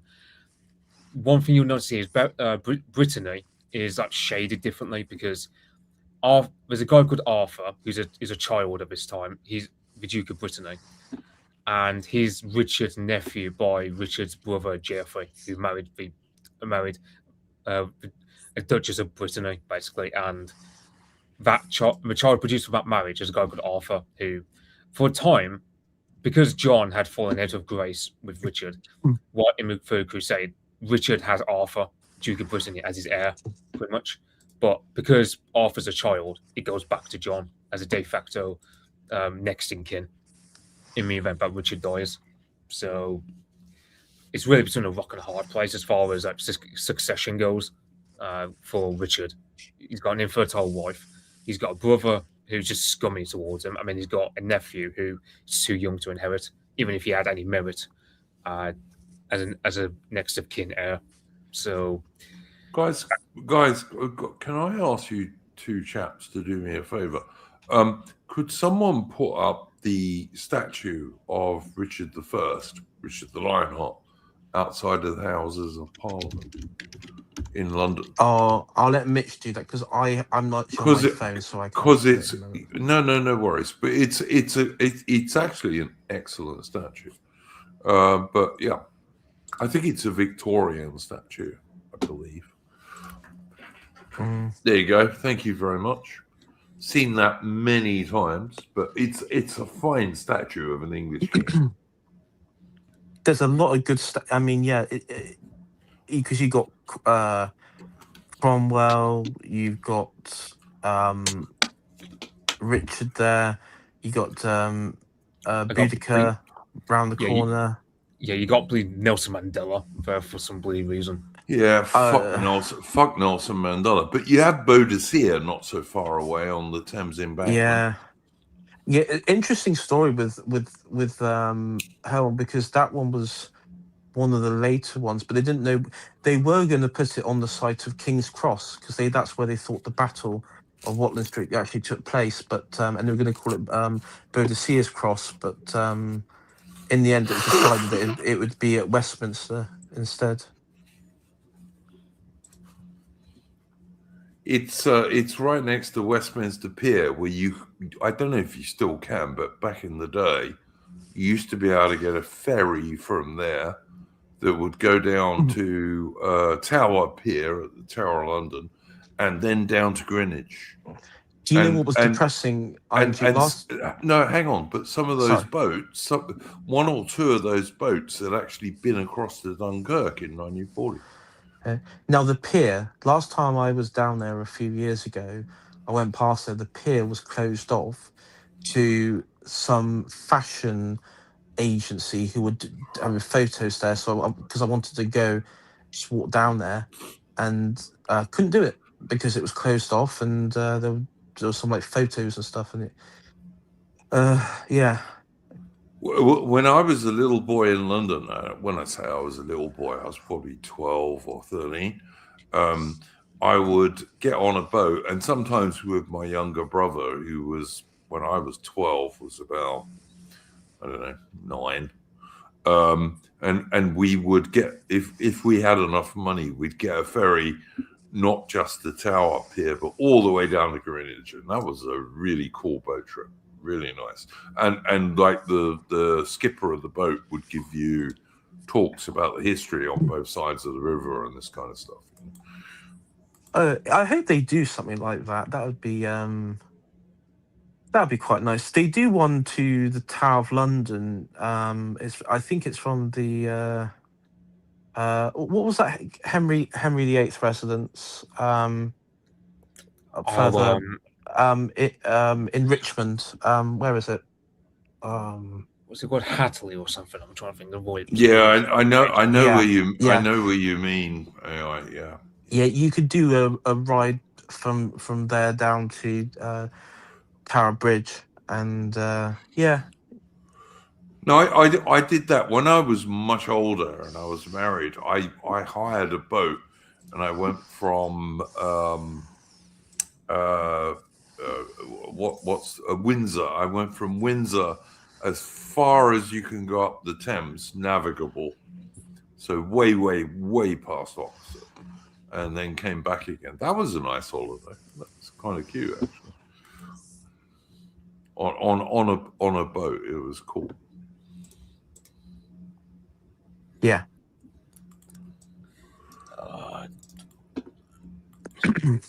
Yeah. Is this his great? Is this his great castle? Yeah. So the Richard. Many people think Richard actually designed this castle. yeah, Charles Armand believes that as well. Yeah. So the thing about this castle, Chateau Gaillard, it's called. It's at the southern tip of Normandy, as it meets with Ile de France, I believe it's called, which is basically everywhere in Paris. So what happened was Richard needed a castle to be on the border between Normandy, because there was another place called Gisors, which was, as mentioned earlier, it was taken earlier, and it was a right devil to take that back. But there was enough space to build another castle between the Rouen and Paris roads. So he builds up this, and you can see it. You got the rivers, like you got rivers around it, which it dominates the local area. Local higher ground. You got these rocky outcroppings so it's very elevated position. And you've also got like this outer bailey, inner bailey, and then you got almost like a citadel kind of feature. So it's kind of because there's a lot of ruins still left from this castle, isn't there, Mitch? Yeah, and thinking about this castle, and it was one of the strongest castles in Europe. Yeah, and one of the extraordinary things about it was built in a really short time. Like most things like this used to take a decade to build, and I think Richard managed to get this one built in like 3 years or something like that. Yeah, 1196 and 98. And because the thing was, this castle was way ahead of its time when you factor a lot of the design features around it. So, for example, you got massive defense in depth using the local terrain. It's a very impregnable castle. And Charles Armand, he often, I'll see if I can find a quote. I forget if I can find the quote in question.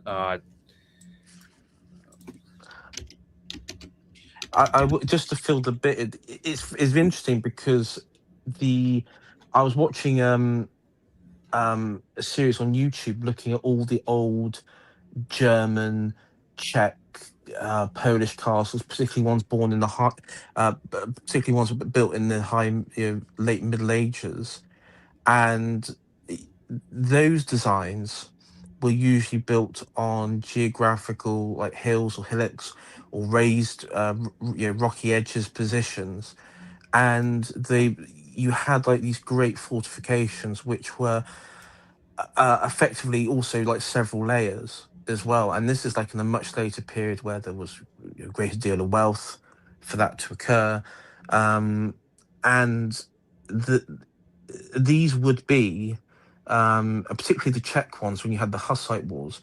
These would be like complete nightmares for both sides to try and besiege and take, and that's why you actually had this sort of bizarre position where it wasn't so much like control would be determined, like, okay, who controls this castle? Oh, so and so controls the castle. Well, they control the surrounding area, and it would be like little patchworks of control, particularly in conflicts, and it'd be very difficult to change that, and really until you had well, in the later Hussite conflict where you had more use of cannons, a lot of those castles and then of course during the wars in relating to the Reformation, a lot of those castles would be rendered effectively useless.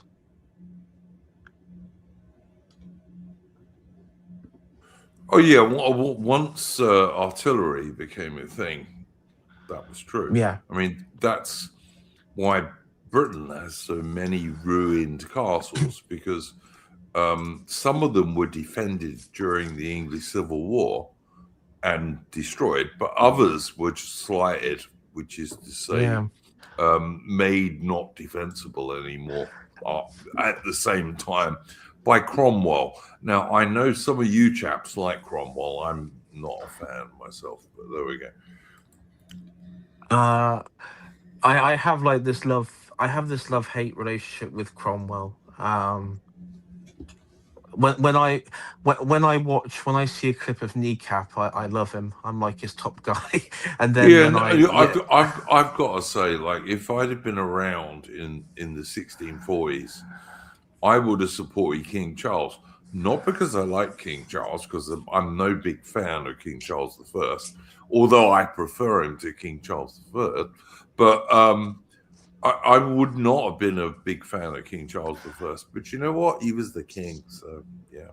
I would have been a cavalier, not around him. The trouble is, Duke, my local lord, where I'm from, my local lord was a parliamentarian, and so was the area. So I probably would have just had to go along with it. You know, I probably would have been, you know, on Parliament's side anyway. I mean, the winning side, so that'd be okay. But you know. But I would have had a rough time at it, you know, because particularly the West Country, it started off strong for Parliament, but then the Royalists were able to push out of Cornwall through Devon and Somerset all the way to link up with Bristol. So they were able to, you forget Royalists had really good success rate in Yeah. I mean, Western England. your part of the world was very royalist. I mean, I was mine. Yeah, I was born in London, AI, but I would still have been a cavalier, not around it. I'm sorry. I mean, yeah, London was very. I mean, Cambridge, the southeast, the south, East I mean, Anglia. this is one of the reasons why Cromwell and the parliamentarians won, is because London, even in those days, was the richest bit of Britain, and also the London trained bands were the only relatively professional soldiers, and I say relatively, in the whole of the country. So, you know. And also he controlled most of the ports. Parliament controlled most of the, like, for Exeter and Plymouth were effectively under the control, the garrison. They supported Parliament, even though they were surrounded by Royalists. The only one that was on Royalist side, which was a major one, was Bristol, and then of course Prince Rupert lost it to Parliament. Yeah, and that was, yeah. I have to say I'm disappointed about Plymouth, because I think Plymouth is one of the nicest towns in England. I like Plymouth. I don't know if it is now. I mean, like 20 years ago, Plymouth was a really lovely town. It was where the Royal Fleet Auxiliary is based, which is the ships that support the Royal Navy when they go to war. And yeah, I used to love Plymouth. I thought it was such a nice town.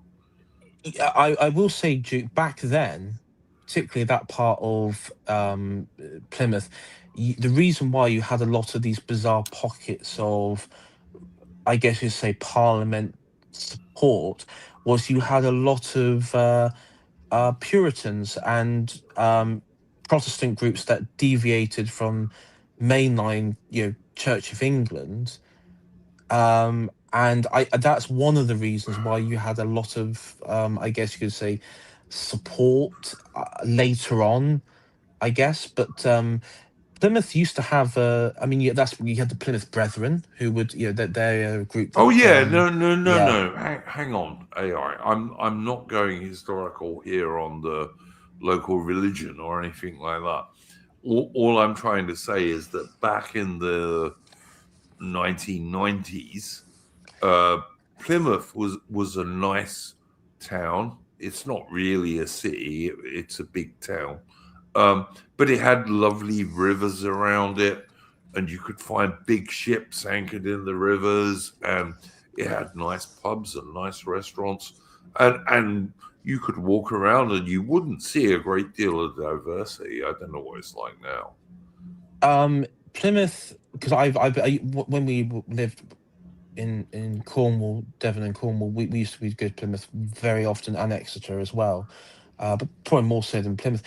Yeah, Plymouth was even like 20 years ago for me, was great to go to, particularly the I mean, of course, it was very badly bombed during the war. Though as a child, the only reason I used to get excited going to Plymouth was going to Toys R Us. I will be honest, it was going to Toys R Us. So probably like 10-year-old me, like 10-year-old me was more excited that. But yeah, going to Plymouth was great because it had a decent set of shops. You had the docks, and then obviously the links with the Royal Navy there, and also you would have the barracks because they would train up on Dartmoor, so above there you'd have regular training on Dartmoor, which you could see sometimes when you were driving past, particularly when they would have the red flags out to warn people not to go walking on the moor, which some would ignore. A few times it happened. It's worth pointing out that Plymouth is probably the second naval base in Britain after Portsmouth. So yeah, I mean the one place that is good you could visit is just outside Plymouth, is Tavistock, which is of course the birthplace and home of Sir Francis Drake, and there's a lot of local history facts there about where he his family and origins. Oh there, yeah. No, 100%. And if you go in Plymouth itself, like the one of the main parks has got a statue of Sir Francis Drake playing bowls from when he said, "Yeah, there's the Spanish Armada, but we've still got time to finish our game of bowls, and then we'll go and beat the Spanish." Yeah. Unfortunately, Plymouth today has been largely ruined by the university and mass immigration. So, wow, yeah. like how many places, mate? How many places? Yeah. So it's so sad. We have to stop this. Look, this is a history stream. I don't want to do modern politics on it. Although before you go, AI, after we end the stream, I want to talk to you about what you were saying in the Discord, by the way. But yeah, about that thing in the Discord. Just it's I will say, and this is nothing that I posted. Basically, and I just say this as a quick warning. No, I didn't think it would be. No. What happened is, as like many of you, I've been on Discord for probably about 8-9 years now. It's been a long time. I've been on Discord a long time now. Back in the day, I would join lots of other Discords. Now, there was one Discord which I won't say I was a part of, and originally it was just like people who were skeptic of lockdowns and things like that. Now, what had happened is the Discord years and years ago became dormant. No one was using it. It was a dead Discord. I haven't visited it in like years. Something happened where Discord found content which they said was promoting terrorism, on it. And what had happened is they removed the Discord server, and anyone who was a part of it got an immediate 24-hour suspension. Okay. Listen, don't go into this now, AI, because this is a history stream, and I promote it on history streams. But we'll talk about this at the weekend. But before you sign off this evening, yeah, I'll give you a chat about that. Mitch, would you like to give us what happened to poor old Richard the Lionheart at the end of his life? Yeah, so I'll just because there's not much more to be said about like the rest of the Anglo-French. I would just say this castle is way ahead of its time because, for example, castles before this usually had what you call a wooden gallery, but Richard used matriculations, I think they're called, or something along those lines. Basically, yeah, it is. It's matriculations, and even on your map there, you can see how strong he is. Yeah, I mean, to me, if anyone's ever played Shogun 2 Total War, I got a special mod called Strongholds of a Samurai, which basically it's more offers more accurate renditions of maps, and you see like this sort of principle of defense in depth and using local terrain such as rocky outcroppings here and like elevations and all this, inflating fire as well being a massive principle of this, as well as another thing. When building a castle, one thing people feared was what you called a dead angle, which was basically you might have certain approaches where you can't get withering fire upon the enemy because of the way the angles work with the towers and so on.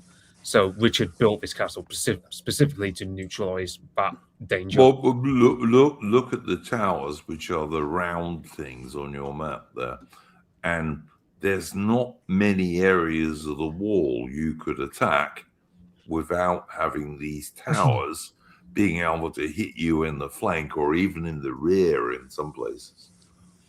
Yeah, so suffice to say, as that's one aspect of Richard the Lionheart that goes neglected is how damn good of a military engineer he was with his castle. And he was a damn good soldier. He really was. He was a good commander. That's one thing you see with the Anglo-Saxons and the Normans when they built their, I mean, whether it be like fortifications or forms of forts, castles, depending on how you want to categorize it, they were willing to make sure that things like like storage, food, and the smithies, things that were you needed back then, were actually within the fortification itself. So if there was ever a scenario where you were besieged, you could they built it so you could hold out and last. And I mean, the most extreme successful example of that, where later on, would be the Teutonic Knights in Prussia. When you look at their force at Magdeburg and other places, effectively the citadel was like, you would have the citadel and then you'd have like a monastery in a small town in the middle of it. So if there ever were besieged by, or there was ever a revolt, which did happen every now and then, it didn't matter because they could just hold out indefinitely. Well, yeah, but you could also try and find a finer castle than Carnarvon in Wales. I mean, difficult. Yeah. Very difficult. I don't think the Teutonic Knights ever built a castle as strong as Carnarvon. The one that Kreuzberg Magdeburg was pretty. It was a pretty defendable location, but yeah. Oh yeah, no, look, I'm not saying that. I am just saying, as strong as Carnarvon, that's a difficult castle to find. I mean, really, like Carnarvon was in the days before, like serious heavy guns and stuff like that. Carnarvon was almost impossible to capture. It really was. Go and look at it. Even today, it's just superb. It's so strong. Bearing in mind, you're not talking about guys with heavy, like 36-pound cannon that could batter it down. Yeah. So talking of like, I was just going to say I don't know what the historic, because I'm assuming back in its heyday, the castle Carnarvon the village or town would sort of still be on the outside of it, around the castle. So as like a point of fortification, like control of north. But if you got enough time, you'd pull that down before the enemy arrived. Oh yeah, you'd have to. Yeah, you would easily.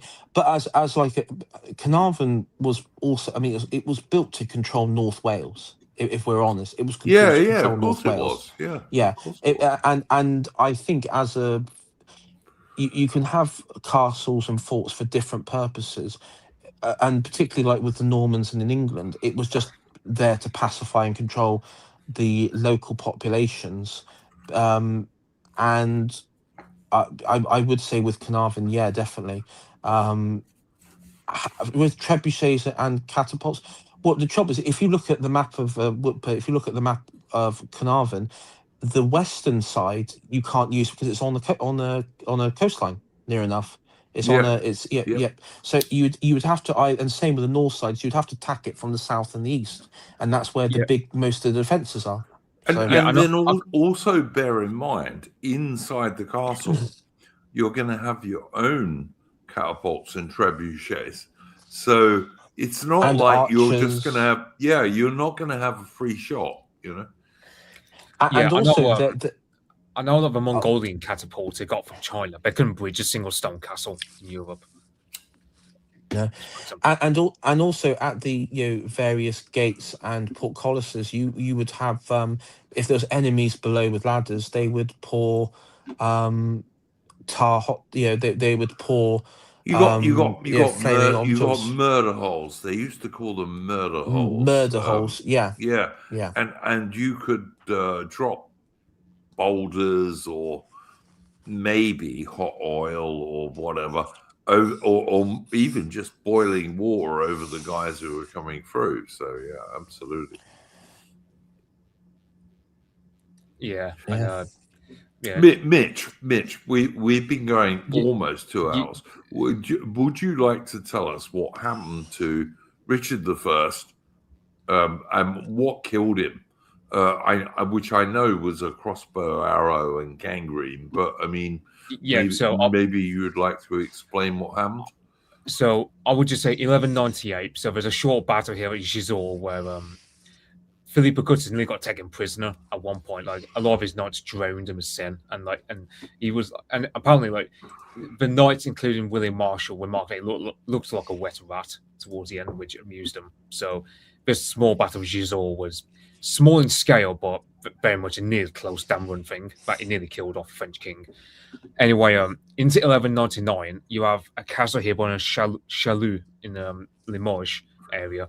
Because the thing about there's a guy down here in Limoges called Aymar who constantly rebelled against Richard, and there's a small castle at Chalut, which is a really small castle. There's only like a couple of dozen guys actually defending it, which is why I'll see if I can find. There's an excerpt I got from John Gillinger's book that kind of details the scene. So after supper one time during the siege, Richard left his tent in order to observe the progress of the siege and to exercise, as he often did, his own skill with a crossbow. For example, there's that famous anecdote of the Battle of Acre where he used a crossbow. So because he wasn't riding into battle, he wore no armor except an iron headpiece, relying upon protection on a rectangular shield, which he carried before him. The lone figure on the cross, like a bowman with a frying pan, because they were using frying pans as shields. This guy called Bertrand de Goudon, I think his name was. He was only a young lad. He was a teenager, I believe. But he had a crossbow and he shot it into the left shoulder of Richard. So at first, Richard did not want to alarm his own men, so he didn't. So he was quite silent. Plus, also this guy Bertrand was also quite silent because he didn't want to potentially get killed and so on. Anyway, so you have a surgeon who comes in to remove a bolt, because the thing was, the wound would not have been fatal were not for the fact that Richard pulled it out without but the metal arrowhead of the crossbow bolt was still in, so the wound turned gangrenous, and not long after, sadly, he dies. Now, before he dies, however, Mercadia brings the guy Bertrand before Richard, where they have a small conversation where Richard says, It'd be because they've captured the castle by this stage. yeah, and this young lad Bertrand, he says, like, you killed, like, you know, you English have killed my mother and my family, and I killed you because I'm a soldier and all this. To which Richard says, fair enough, and he orders that the young lad be given some like 20 shillings and be sent on his way. Yeah, I've heard it was 100 shillings, but anyway, yeah. But he says, send him away. But we don't know really what happened to him. Because he was one story says he was caught and killed, and another story says he wasn't. So we don't really know, to be honest. I mean, there is a story that local peasants at the nearby village had discovered a Roman gold hoard as well. Yeah, and that's why Richard was besieging the castle. Yes, I've heard that. Yeah, Limoges had. I mean, Limoges also rebelled against Edward the Black Prince, as discussed earlier in the stream. So, like, Limoges has always been rebellious towards us. When, like, no English royal ever had a good experience dealing with that bloody place. All right, guys. I'm going to ask first of all, Mitch, to sum up what you think about Richard I, Richard the Lionheart. Do you think he was a good English king? Do you think he was admirable? And then I'll ask AI the same questions. But what do you think, Mitch? I'd say Jew is still out in terms of domestic, but because I mean he was only here for so long. But in terms of I would say in terms of king of like leading men and all this, like I'd say, yeah. Personally, if it was up to me, I'd have 2 films done about Richard. One about the Third Crusade, which is what Kingdom of Heaven should have been. And secondly, I'd do a film about this Anglo-French war between Richard versus Philippe, because that should be a film in and of itself. Like these 2 villains these 2 guys fighting against one another I was just going to say one villain, the French king and Richard. But yeah. I was saying it's 2 villains in terms of you got Saladin and then you got Philippe. And fair enough. That was a bit of a slip for myself. But yeah, you have so you have like the first film. Personally, I'd have Saladin be the villain for obvious reasons because I think he's overrated. Well, he was. Well, yeah. If you're a European, he was. I'm sorry. Well, I understand why the Arabs like him, but even then, I mean, it's worth noting the Arabs did not give a crap about him until the last 100 years or so, because of his European historiography after the First World War. That's the only reason the Arabs give a shit about him, to be quite frank, and it's quite ironic. We're the only reasons why Saladin is still alive in terms of historical memory. The Arabs never gave a crap about him because he was Kurdish. Yeah, it's true. But also, you know, if you watch Kingdom of Heaven, which is appalling in terms of its history, Saladin was an asshole. He was not a nice guy as they pretend in that film. Yeah, he really wasn't. I mean, I'd say he was a better politician in terms of you have to be to unite all these Muslim areas against the Holy Land the way you did. Sure. But as a general, I don't know why people say he was a great general or this chivalrous guy. He really wasn't. And I also have to say this to you, Mitch. When you and I were first talking, like years ago now, right? You used to be a total Anglo-Saxon guy, and you used to say that all Normans were totally evil and bad. I think that in general, Richard the Lionheart was the first Norman king who the average ordinary Anglo-Saxons accepted as their actual king. You know, I think he was the first guy that the real English people said, yeah, he's a brave soldier, and he's led our men to great success in the Holy Land. When Englishmen first used St. George as their battle cry. And, you know, he was a pretty good English king on the whole, I think. The problem with that is he's not English. Because the thing was, Yeah. I Yeah. get it. I get it, mate. I get it. that's why it's so sketchy for me personally. It's like for example, you might see the game called Civilization 6, where they put Alan of Aquitaine as a leader of England. And I'm I thinking, don't play just- any of these modern games, mate. I just. But don't. yeah, All right. all I would say is so basically they've got Ellen of Aquitaine as the leader of England, which I just think that's weird because Well, she the lots of- wasn't. She was Yeah.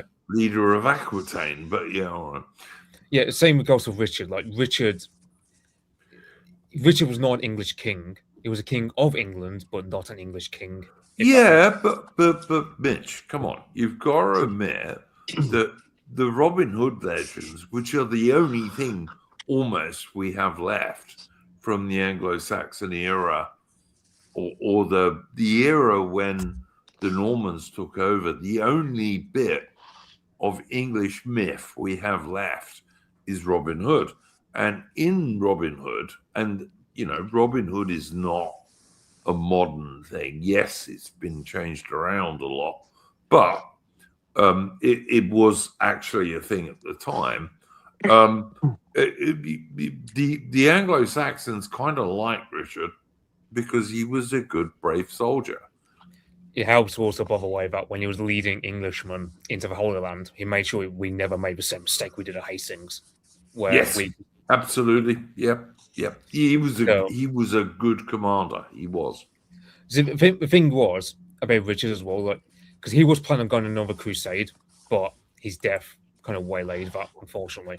But imagine Richard leading another crusade. Then he might have taken Jerusalem. Absolutely. Well, the fourth crusade wouldn't have gone the way it did in terms of Constantine. Yeah, it wouldn't have fucked up the Eastern Roman Empire. It would have fucked up Saladin, but yeah. Okay. Well, actually, Saladin died in 1195. Like before that truce was over. And sorry. Yeah, I would say Saladin. The thing about his, because technically he's put down as a founder of the Ayyubid dynasty, but the Ayyubids went to fighting each other after Saladin. Saladin was the only actual ruler who was able to hold everything together in the Middle East. By that time, I believe. Fair true. But yeah, as mentioned, I mean, not being, I don't want to say like stretch it out as the only connection that I was going to say Richard could have to being English in Anglo-Saxon terms is through Matilda going back to Margaret of Wessex. I think that could be, you could claim, being his nearest relative of being Anglo-Saxon. Sure. That's the only way you can really like bring him back to. Listen, I am not trying to argue that Richard the Lionheart was Anglo-Saxon. No, Not at all. All I'm trying to say is he was the first Norman king who the Anglo-Saxons actually liked. yeah. I mean, he was a good warrior. He was very good commander of armies, a very good crusader. I mean, probably the best crusader, if we're absolutely honest, in some ways, given the scope and the scale of what he had to deal with, which I know people may bring up other figures, but I think he is one of the best ones. That's why he's remembered so fondly. The trouble is, as Mitch said, is there's nothing much to really like actually as a king at home. There's nothing really we can show for that, because he spent most of his time on campaign. All right, guys. Let me ask you this. Right, this is what I don't get. Richard the Lionheart, spent most of his time overseas doing this, that, or the other. Yeah. Yeah. But and the English people, the knights and the aristocracy, as well as the peasants, were taxed enormous amounts of money to pay his ransom. And yet, even despite all that shit, And given, you know, you've got King John, who was a cunt, basically. Like, you know, King John was just your absolute CUNT type bloke. Here's the reason why we don't have a King John second. Yeah, he wanted to give up to the French and, you know, whatever.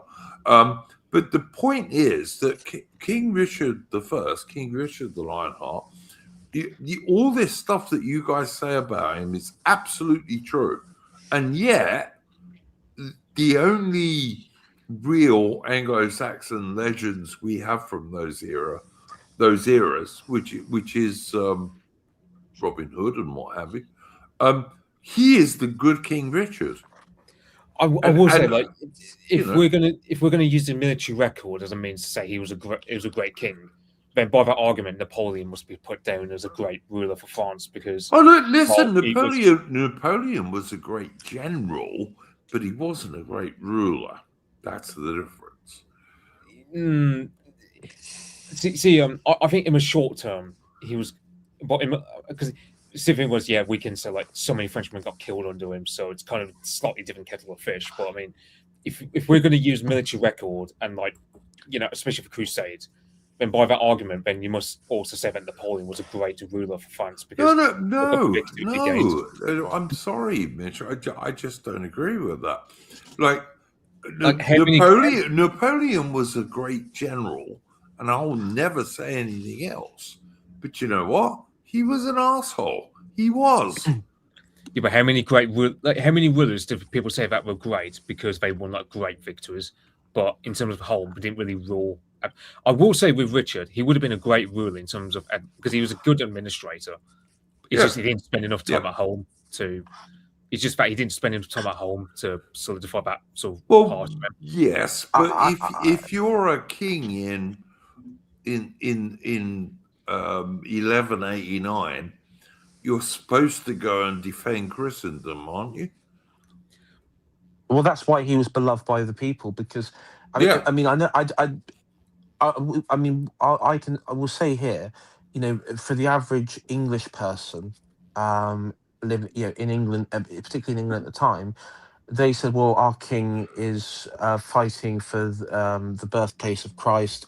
They're fighting for the holy place. He's fighting for God, and all that. And let's not forget, AI.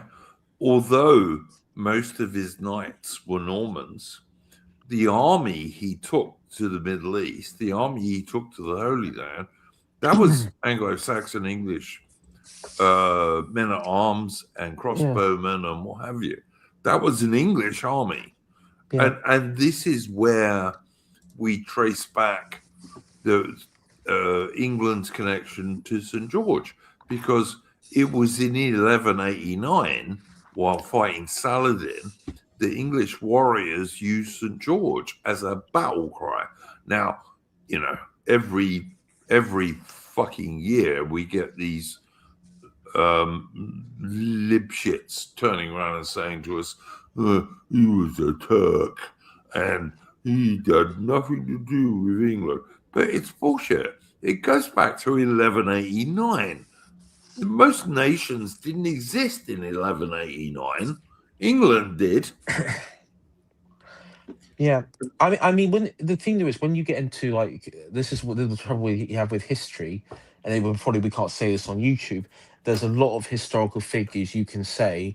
Okay, let's look at a figure where someone comes in and changes, improves the country, and then goes on to do like. Now, if you look at Napoleon, what I will say about Napoleon in some regards is he was able to do a form of containment method where he managed to balance a form of idea of monarchy and the revolution, even if it was total bullshit in the way that he did it. But I fucking hate Napoleon. I hate the way liberal lefty British guys try and pretend he was such a great man. I really hate it. I really do.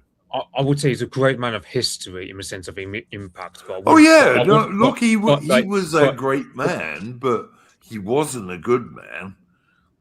yeah, because the thing about, I mean, who's it? Oh yeah, Henry V. I mean, I think Henry V. You can't say he was better than. It's like Yeah, Edward. yep. It's like Edward III. Right? I would say Edward III was a great king for us.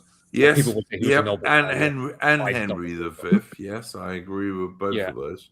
Because the thing is, it's like Richard the Lionheart died in his prime, in much the same way that Henry V died in his prime. Because Henry V Yep. wanted to also do a crusade, which that would rival Richard's third crusade. Oh yeah, Yeah. Henry V Crusade. I think we might well have captured Jerusalem.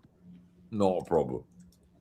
Well, certainly, like, because you have a crusade at Varna, which ends really disastrously because it's just the Polish and Hungarians. But imagine, for argument's sake, Henry V going crusading in, let's say, 1435. Yeah, with an English army, yeah, he would have crushed them. Yeah, you've also would have had, and you would have had Sigismund of the Holy Roman Empire helping him because they were quite good buddies with one another, and both would have been still alive in a hypothetical scenario. So yeah, it's like for example, we don't know what Frederick Barbarossa would have been like as a crusader because he died too. Well, I think he might have kept the French king there longer for a start. Yeah, So as we talked about on my stream, he was very disciplined. The army he led was disciplined.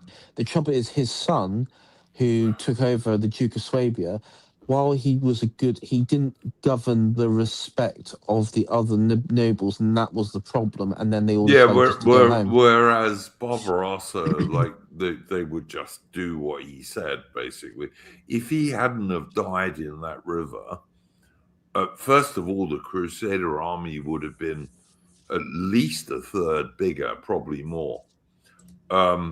And I think it would have been difficult for the French king to desert like he did. Yeah. But yeah, interesting stuff. Look, as I said, my thing with Richard is that I think he was the first Norman king that the real English people, the Anglo-Saxons, accepted as a good king. Yeah. I know. I would say he. I mean, I'd actually rank him. There are certain kings of kings of England who are who go beyond and actually have like a mythological status. Yep. Now, I would say yes. Alfred is one. Yeah, 100%. Alfred the Great is the first one. Yep. Richard the Lionheart is one. Henry V. Yes. And I also think, and even though he was never king, he is in some ways Richard the First in many respects. Edward the First in many respects as well. Yeah, Edward the First, and also the Black Prince. Even though he was never king, he is. Yep. He takes the he in my mind he is kind of he does take responsibilities as a king in some instances in the sense of leading armies and stuff. Those figures are like I mean Henry VIII I don't consider mythological in that sense. I don't think he's any way at all. There are a lot of kings that aren't that, monarchs that aren't that. Even Elizabeth, I don't find the Tudors. I don't like the Tudors, if I'm absolutely honest. I think that Elizabeth is pretty good for a girl, but that's about all you can say. But for me, someone like Alfred and those figures they go beyond just monarchs. They're kind of like myths. Maybe I think about it right this way. If you could combine someone like Alfred the Great, Richard the First, Richard the Lionheart, Henry V, and also Edward the First, if you could combine those guys, all of their characteristics, if you combined them, would be the perfect English or British guy. They just would be. Yeah. You know, they'd be brave, they'd be noble, they'd be courtly, they would be well educated, but never scared of anyone. And this is the absolute that this is what we're supposed to be as English and British guys. Yeah. I think.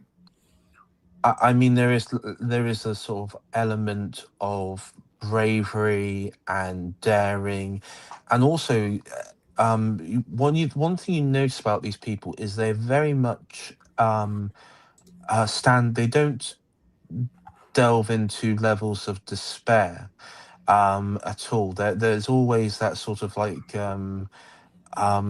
I would say sort of all or nothing approach to these people. Their mindset's all or nothing. They never surrender. AI.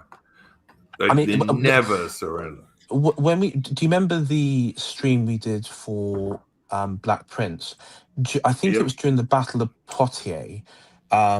You had one of his retinue was panicking and saying, "Oh, it's defeated because they were outnumbered," and he was like, he slapped the guy, and he was like, "How dare you?" Because in his mind there was no conceptual way that England could lose the field. No, there was like we're possible standing. concept. We are standing here with 6,000 English warriors, and we're not going to lose. Never. There is, in his mind, there was no possible, and he rode out in front of all the men, and he was like, either we win. I mean, he actually said it himself. He said, either we win the field or we enter God's embrace. That was his entire mindset there. 100%. Yeah. That's the English and the British way of doing things. This is why these handful of kings are the great kings of England, because they were just really good. Now, were they as perfect as history tries to say? Probably not. You know, I'm sure we all of us, we have our imperfections. But you know what? Yeah. When I joined the British Army in the early 1980s, pretty much what the NCOs try to teach me is that, you know, you're a British soldier and we're always gonna fucking win, boys, because you know what, we're the best. I mean, I will say, like, when it comes to, like, because for example, in our system today, we get far more tyranny than whatever we got. I mean, you take King John, right? I mean, as far as kings go, he's really an exception to the norm. Like, the kings we had were largely either all right or really good. Like, Yep. Whereas Fair enough, you can't say the same of the people we get in charge in this country in this day and age. No, I mean, King Stephen, he's considered a bad king, but it was because he was weak and he had no authority. So it wasn't like it was tyranny. It was just like he was just a weak king. And same with Richard the second as well. It just bad king because he was weak, not because he was like a tyrannical despot or anything. Yeah, no, I agree with that. I think you're right. You know, I like I said, I just think Britain has a certain theme. You know, history doesn't always repeat itself, but it always rhymes. And Britain has a theme, and it's the, you know, we're not scared. We're not scared. I think every country has its own theme, though, when you think about it. Because I mean, so, for example, Be the Britannia will say Iran has its own special theme, its own history. For sure. French, for example, people say the Germans ideology are very autistic, basically. The Russians are very much Russians. French are. Well, the French are the French, but yeah. I'm trying to think. Like, what can I say other than masters have been perverted? I don't know. Yeah, no. Listen, guys, I don't disagree with any of what you say. I just think Britain is unique because, like, we had all these great kings in the early days, and almost everything in the modern world was created by Britain. Almost everything. Yeah, I know, pretty much. Like I know you get some people on like in sort of our sphere, and they're not English, and more like Americans or like like Jerome O'Reilly. I'm thinking of that Irish guy. Yeah, But mutts. Basically, mutts are a mix of everything yeah, else. I mean, without yes, not being horrible about it, but it's true. It's they're a mix. yes. So often they'll say that. I saw Well, people saying Belfast was an Irish sea. Sorry, guys, Belfast is not an Irish sea. It's a British sea. It's in Northern Ireland. It's in Ulster. It's a British sea. And get fucked if you don't think it is. Because I did a tour there in the 1980s to defend the fact that it was a British sea. So get fucked. because the thing is, like for our country, like we don't really have a Caesar figure. Like the closest we've got is Cromwell, and he doesn't really fit the bill. So because it's like with our country, it's always been a matter of we've been fairly stable. We never needed a Caesar style figure. That's one reason why people say, like, you get some people say England has no great men, which is, well, bollocks, because Thomas Carlyle literally was thinking of Cromwell as was others, like Richard the Lionheart when he was thinking of the great man theory. But the thing is, it's like, so for example, ancient Greece is Alexander the Great. The Romans have Caesar. I suppose the French have got Napoleon, but that's really depending on who your audience is. And then you've got Wellington beat him. I will remind people. Yeah. I think. I mean, Wellington. I think Nelson is a pretty strong. Well, contender. and Nelson beat him even before Wellington did. But yeah, absolutely. Germany's got Bismarck, and Russia's got Peter the Great. It's like, yeah, because the thing is, what are the parameters for a great man of history? Because, for example, I'd say Robert Clive is a great man of history when you look into his life. Yeah, absolutely correct. Carlyle, Captain Cook, who is another guy we've covered on this stream. Also Lord Salisbury,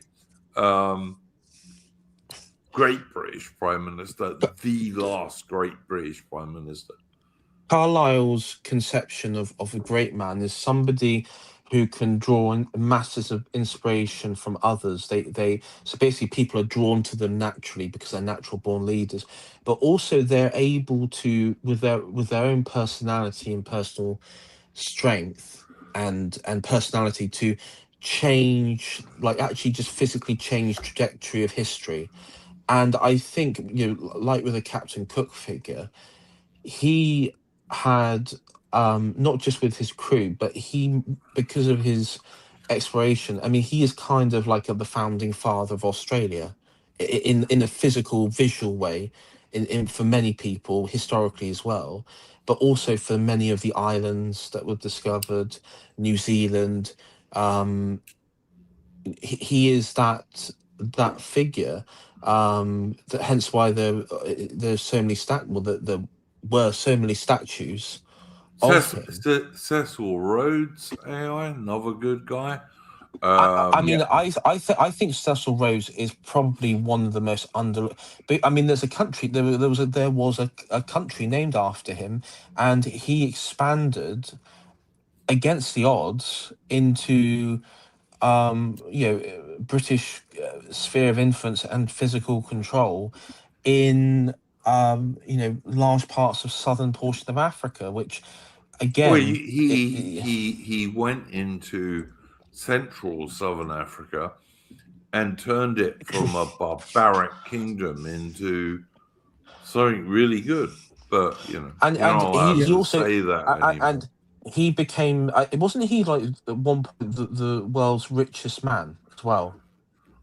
No, I don't think he was ever that. I thought. No. I remember. I thought. No, the people who were the richest men in the world were always from a certain religion, my friend.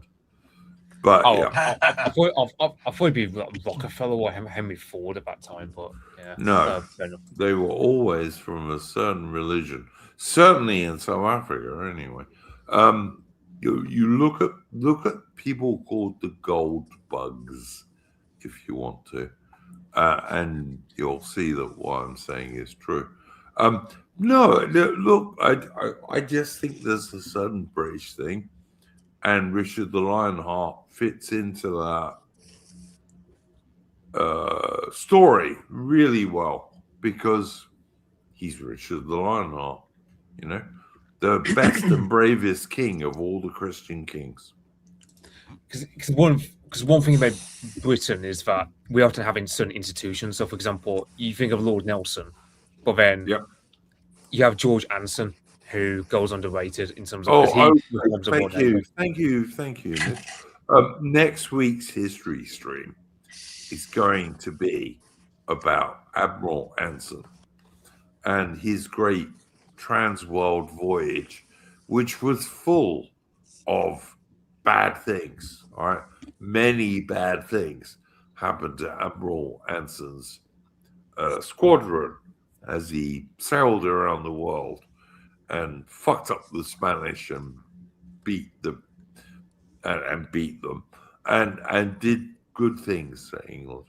I will say because I will say if anyone's ever been to Shugborough and visited, like, because there's a historical exhibit there basically all about all the Chinese artifacts, and you got some coins he took from that particular voyage, and also was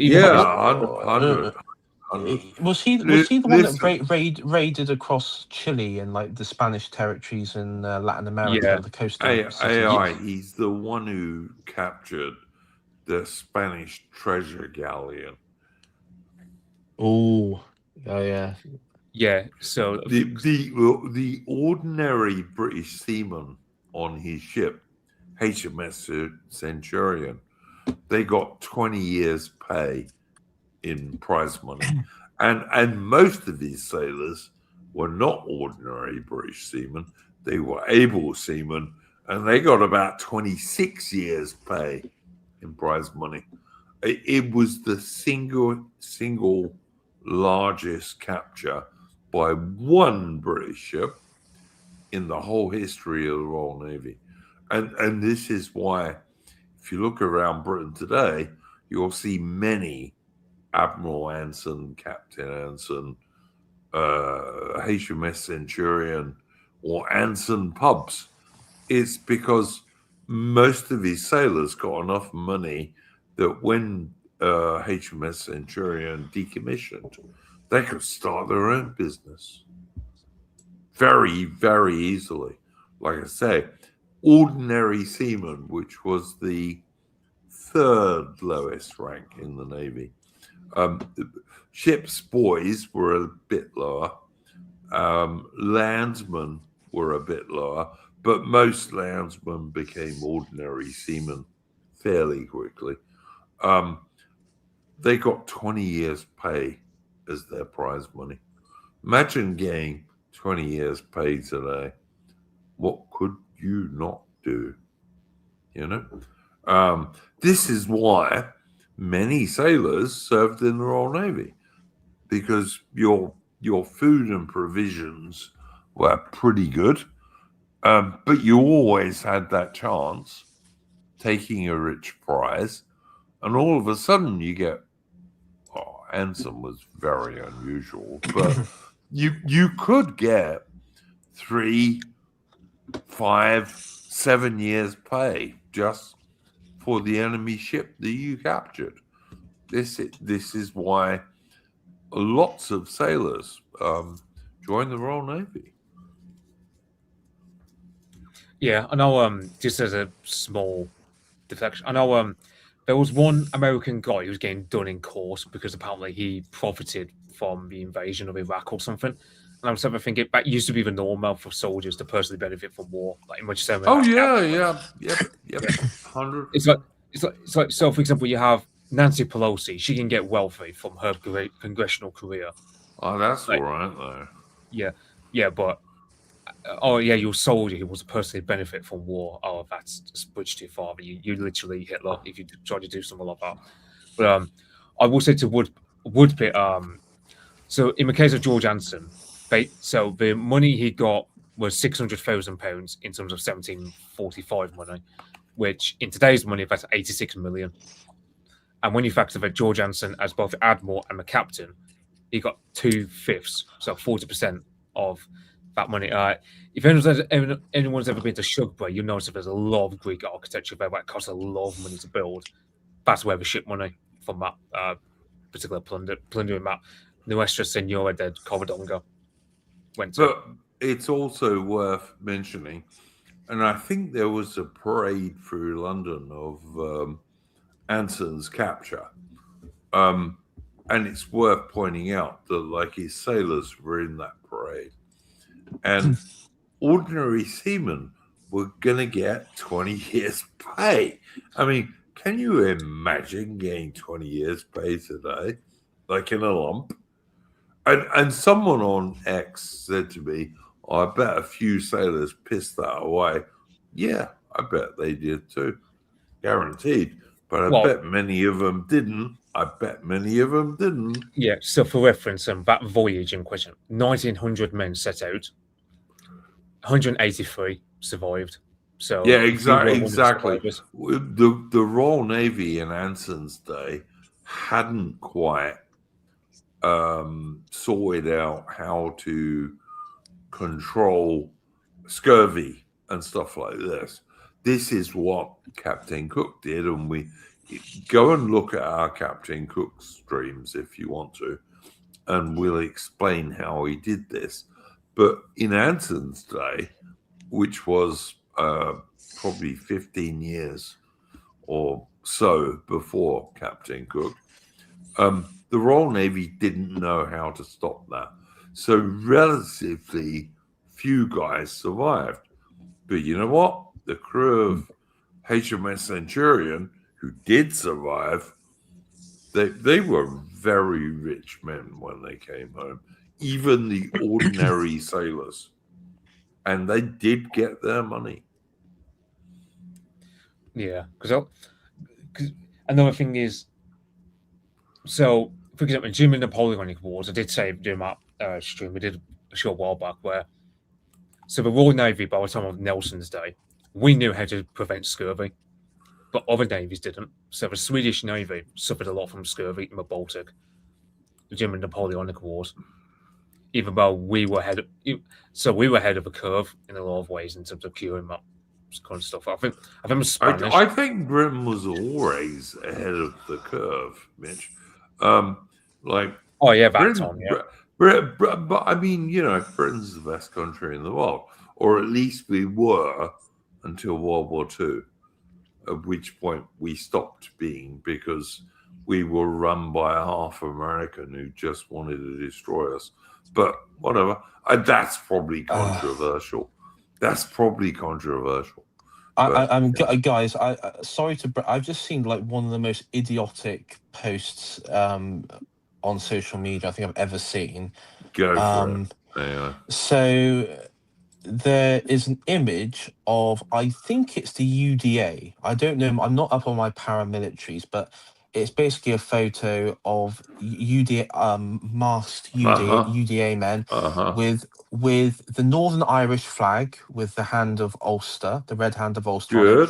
And they've also got, it looks like a couple of pistols, a Sten gun, and a some other submachine. I can't really make it out because it's not very clear. Sounds like the UDA, yeah.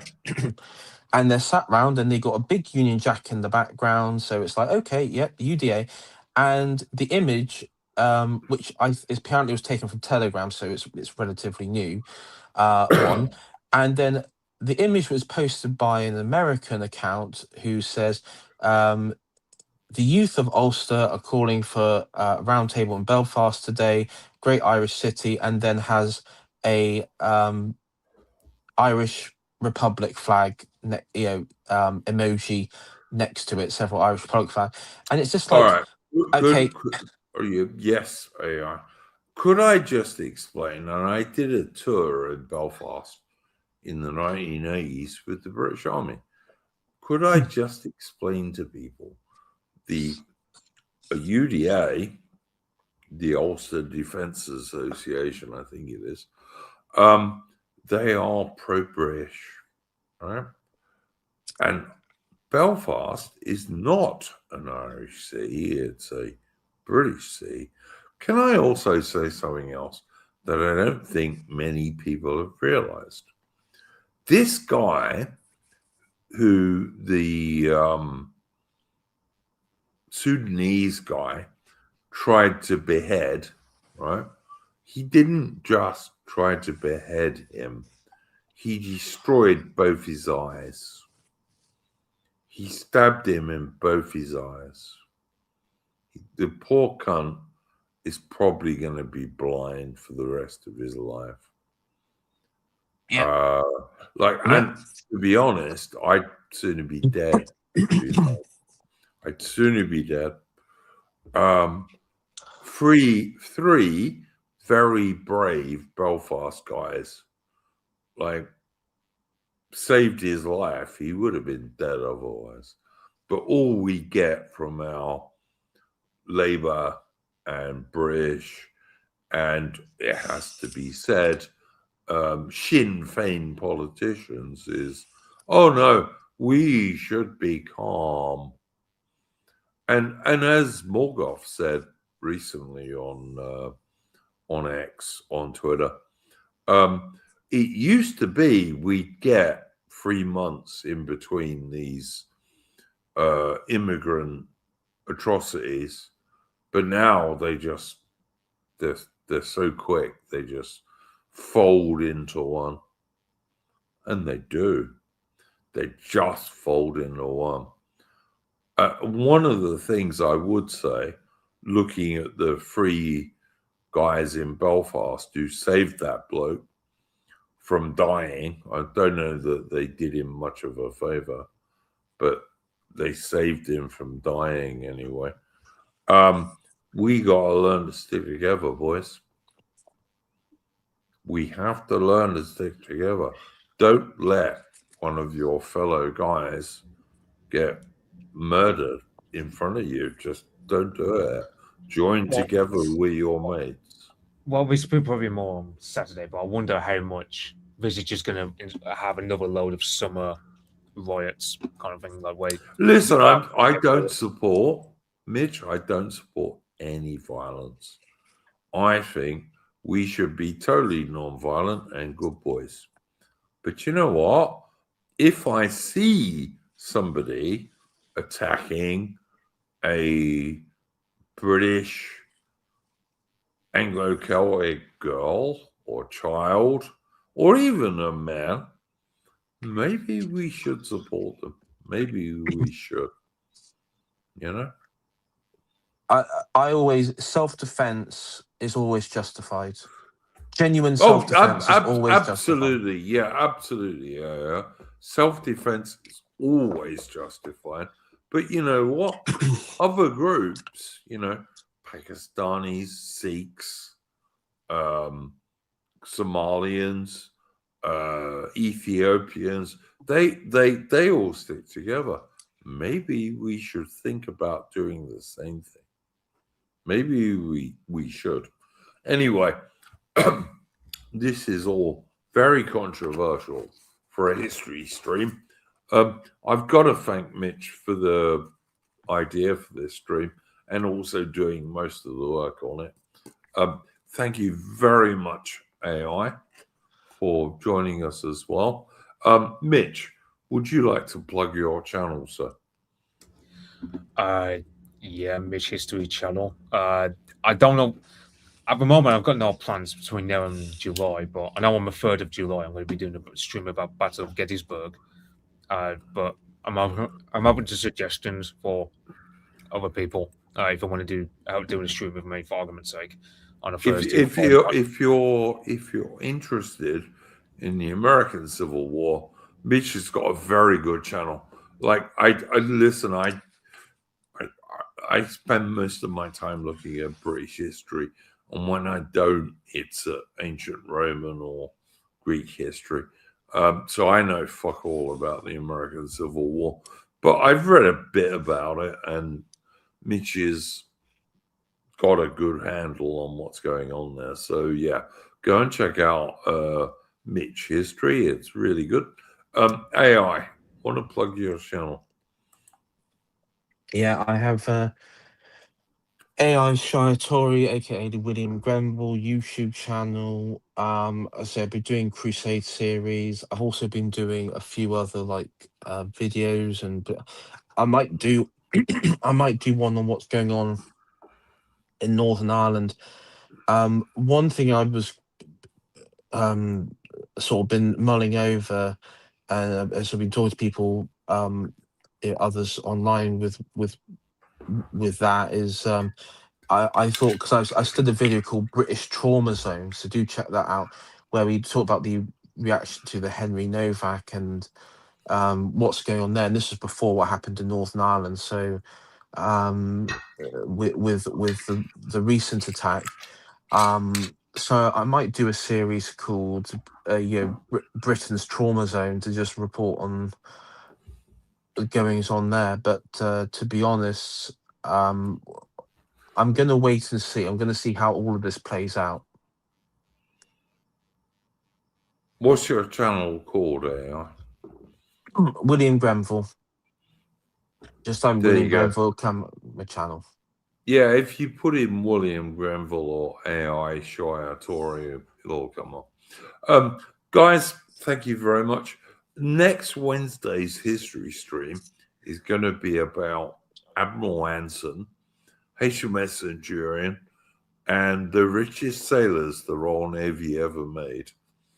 And that's going to be with Mitch. Mitch, you're going to come on that, aren't you? Well, yeah, because I mean, I think the main reason we talked about it was because I went to Shugborough. You went to Anson's house, yeah? Yeah. And Anson was one of the great Royal Navy admirals. I mean, like, even today, when the Royal Navy has almost no warships, we still have a HMS Anson, which is a SSN hunter-killer submarine. And in World War II, HMS Anson was a battleship that fought against the Japanese with the British Pacific Fleet in 1945. Anson is he's a very important figure in the Royal Navy, and was also fairly in favor of Captain Cook, I believe. But yeah, next week's history stream, which I'm looking forward to, because I love Royal Navy history. Like, all British history, Royal Navy history, I love the most, because the Royal Navy, they lost battles occasionally, not very often, but occasionally, but they never lost wars. The only war the Royal Navy ever lost was with successive British governments, both so-called Conservative and Labour, which means today it's almost destroyed. But no foreign enemy did that. The British government did that, just like the British government is destroying Britain with mass third-world immigration. Like, the Royal Navy was the symbol, the very symbol of Britain being an independent, free nation that no one could invade. So, of course, modern so-called Conservative and Labour governments are destroying it. And if you think that Nigel Farage and Kemi Badenoch, the Nigerian woman, will be better, I've got news for you, boys. If you support Britain and the real British Anglo-Celtic people, the only party you can support is Rupert Lowe and Restore Britain. If they don't work, we're buggered, boys. I think we'll still win, but it will not be peaceful. That's my view. But anyway, thank you very, very much to Mitch. And thank you very much to AI Shire Tory for joining us this evening. Guys, if you want to support the channel, check it out. It's pinned in the chat. You can do so on Subscribe Scar. Go what? Check you on Saturday, by the way. We'll be back with a normal Splendid Isolation current affairs stream. which might be interesting this week. But all right, take care.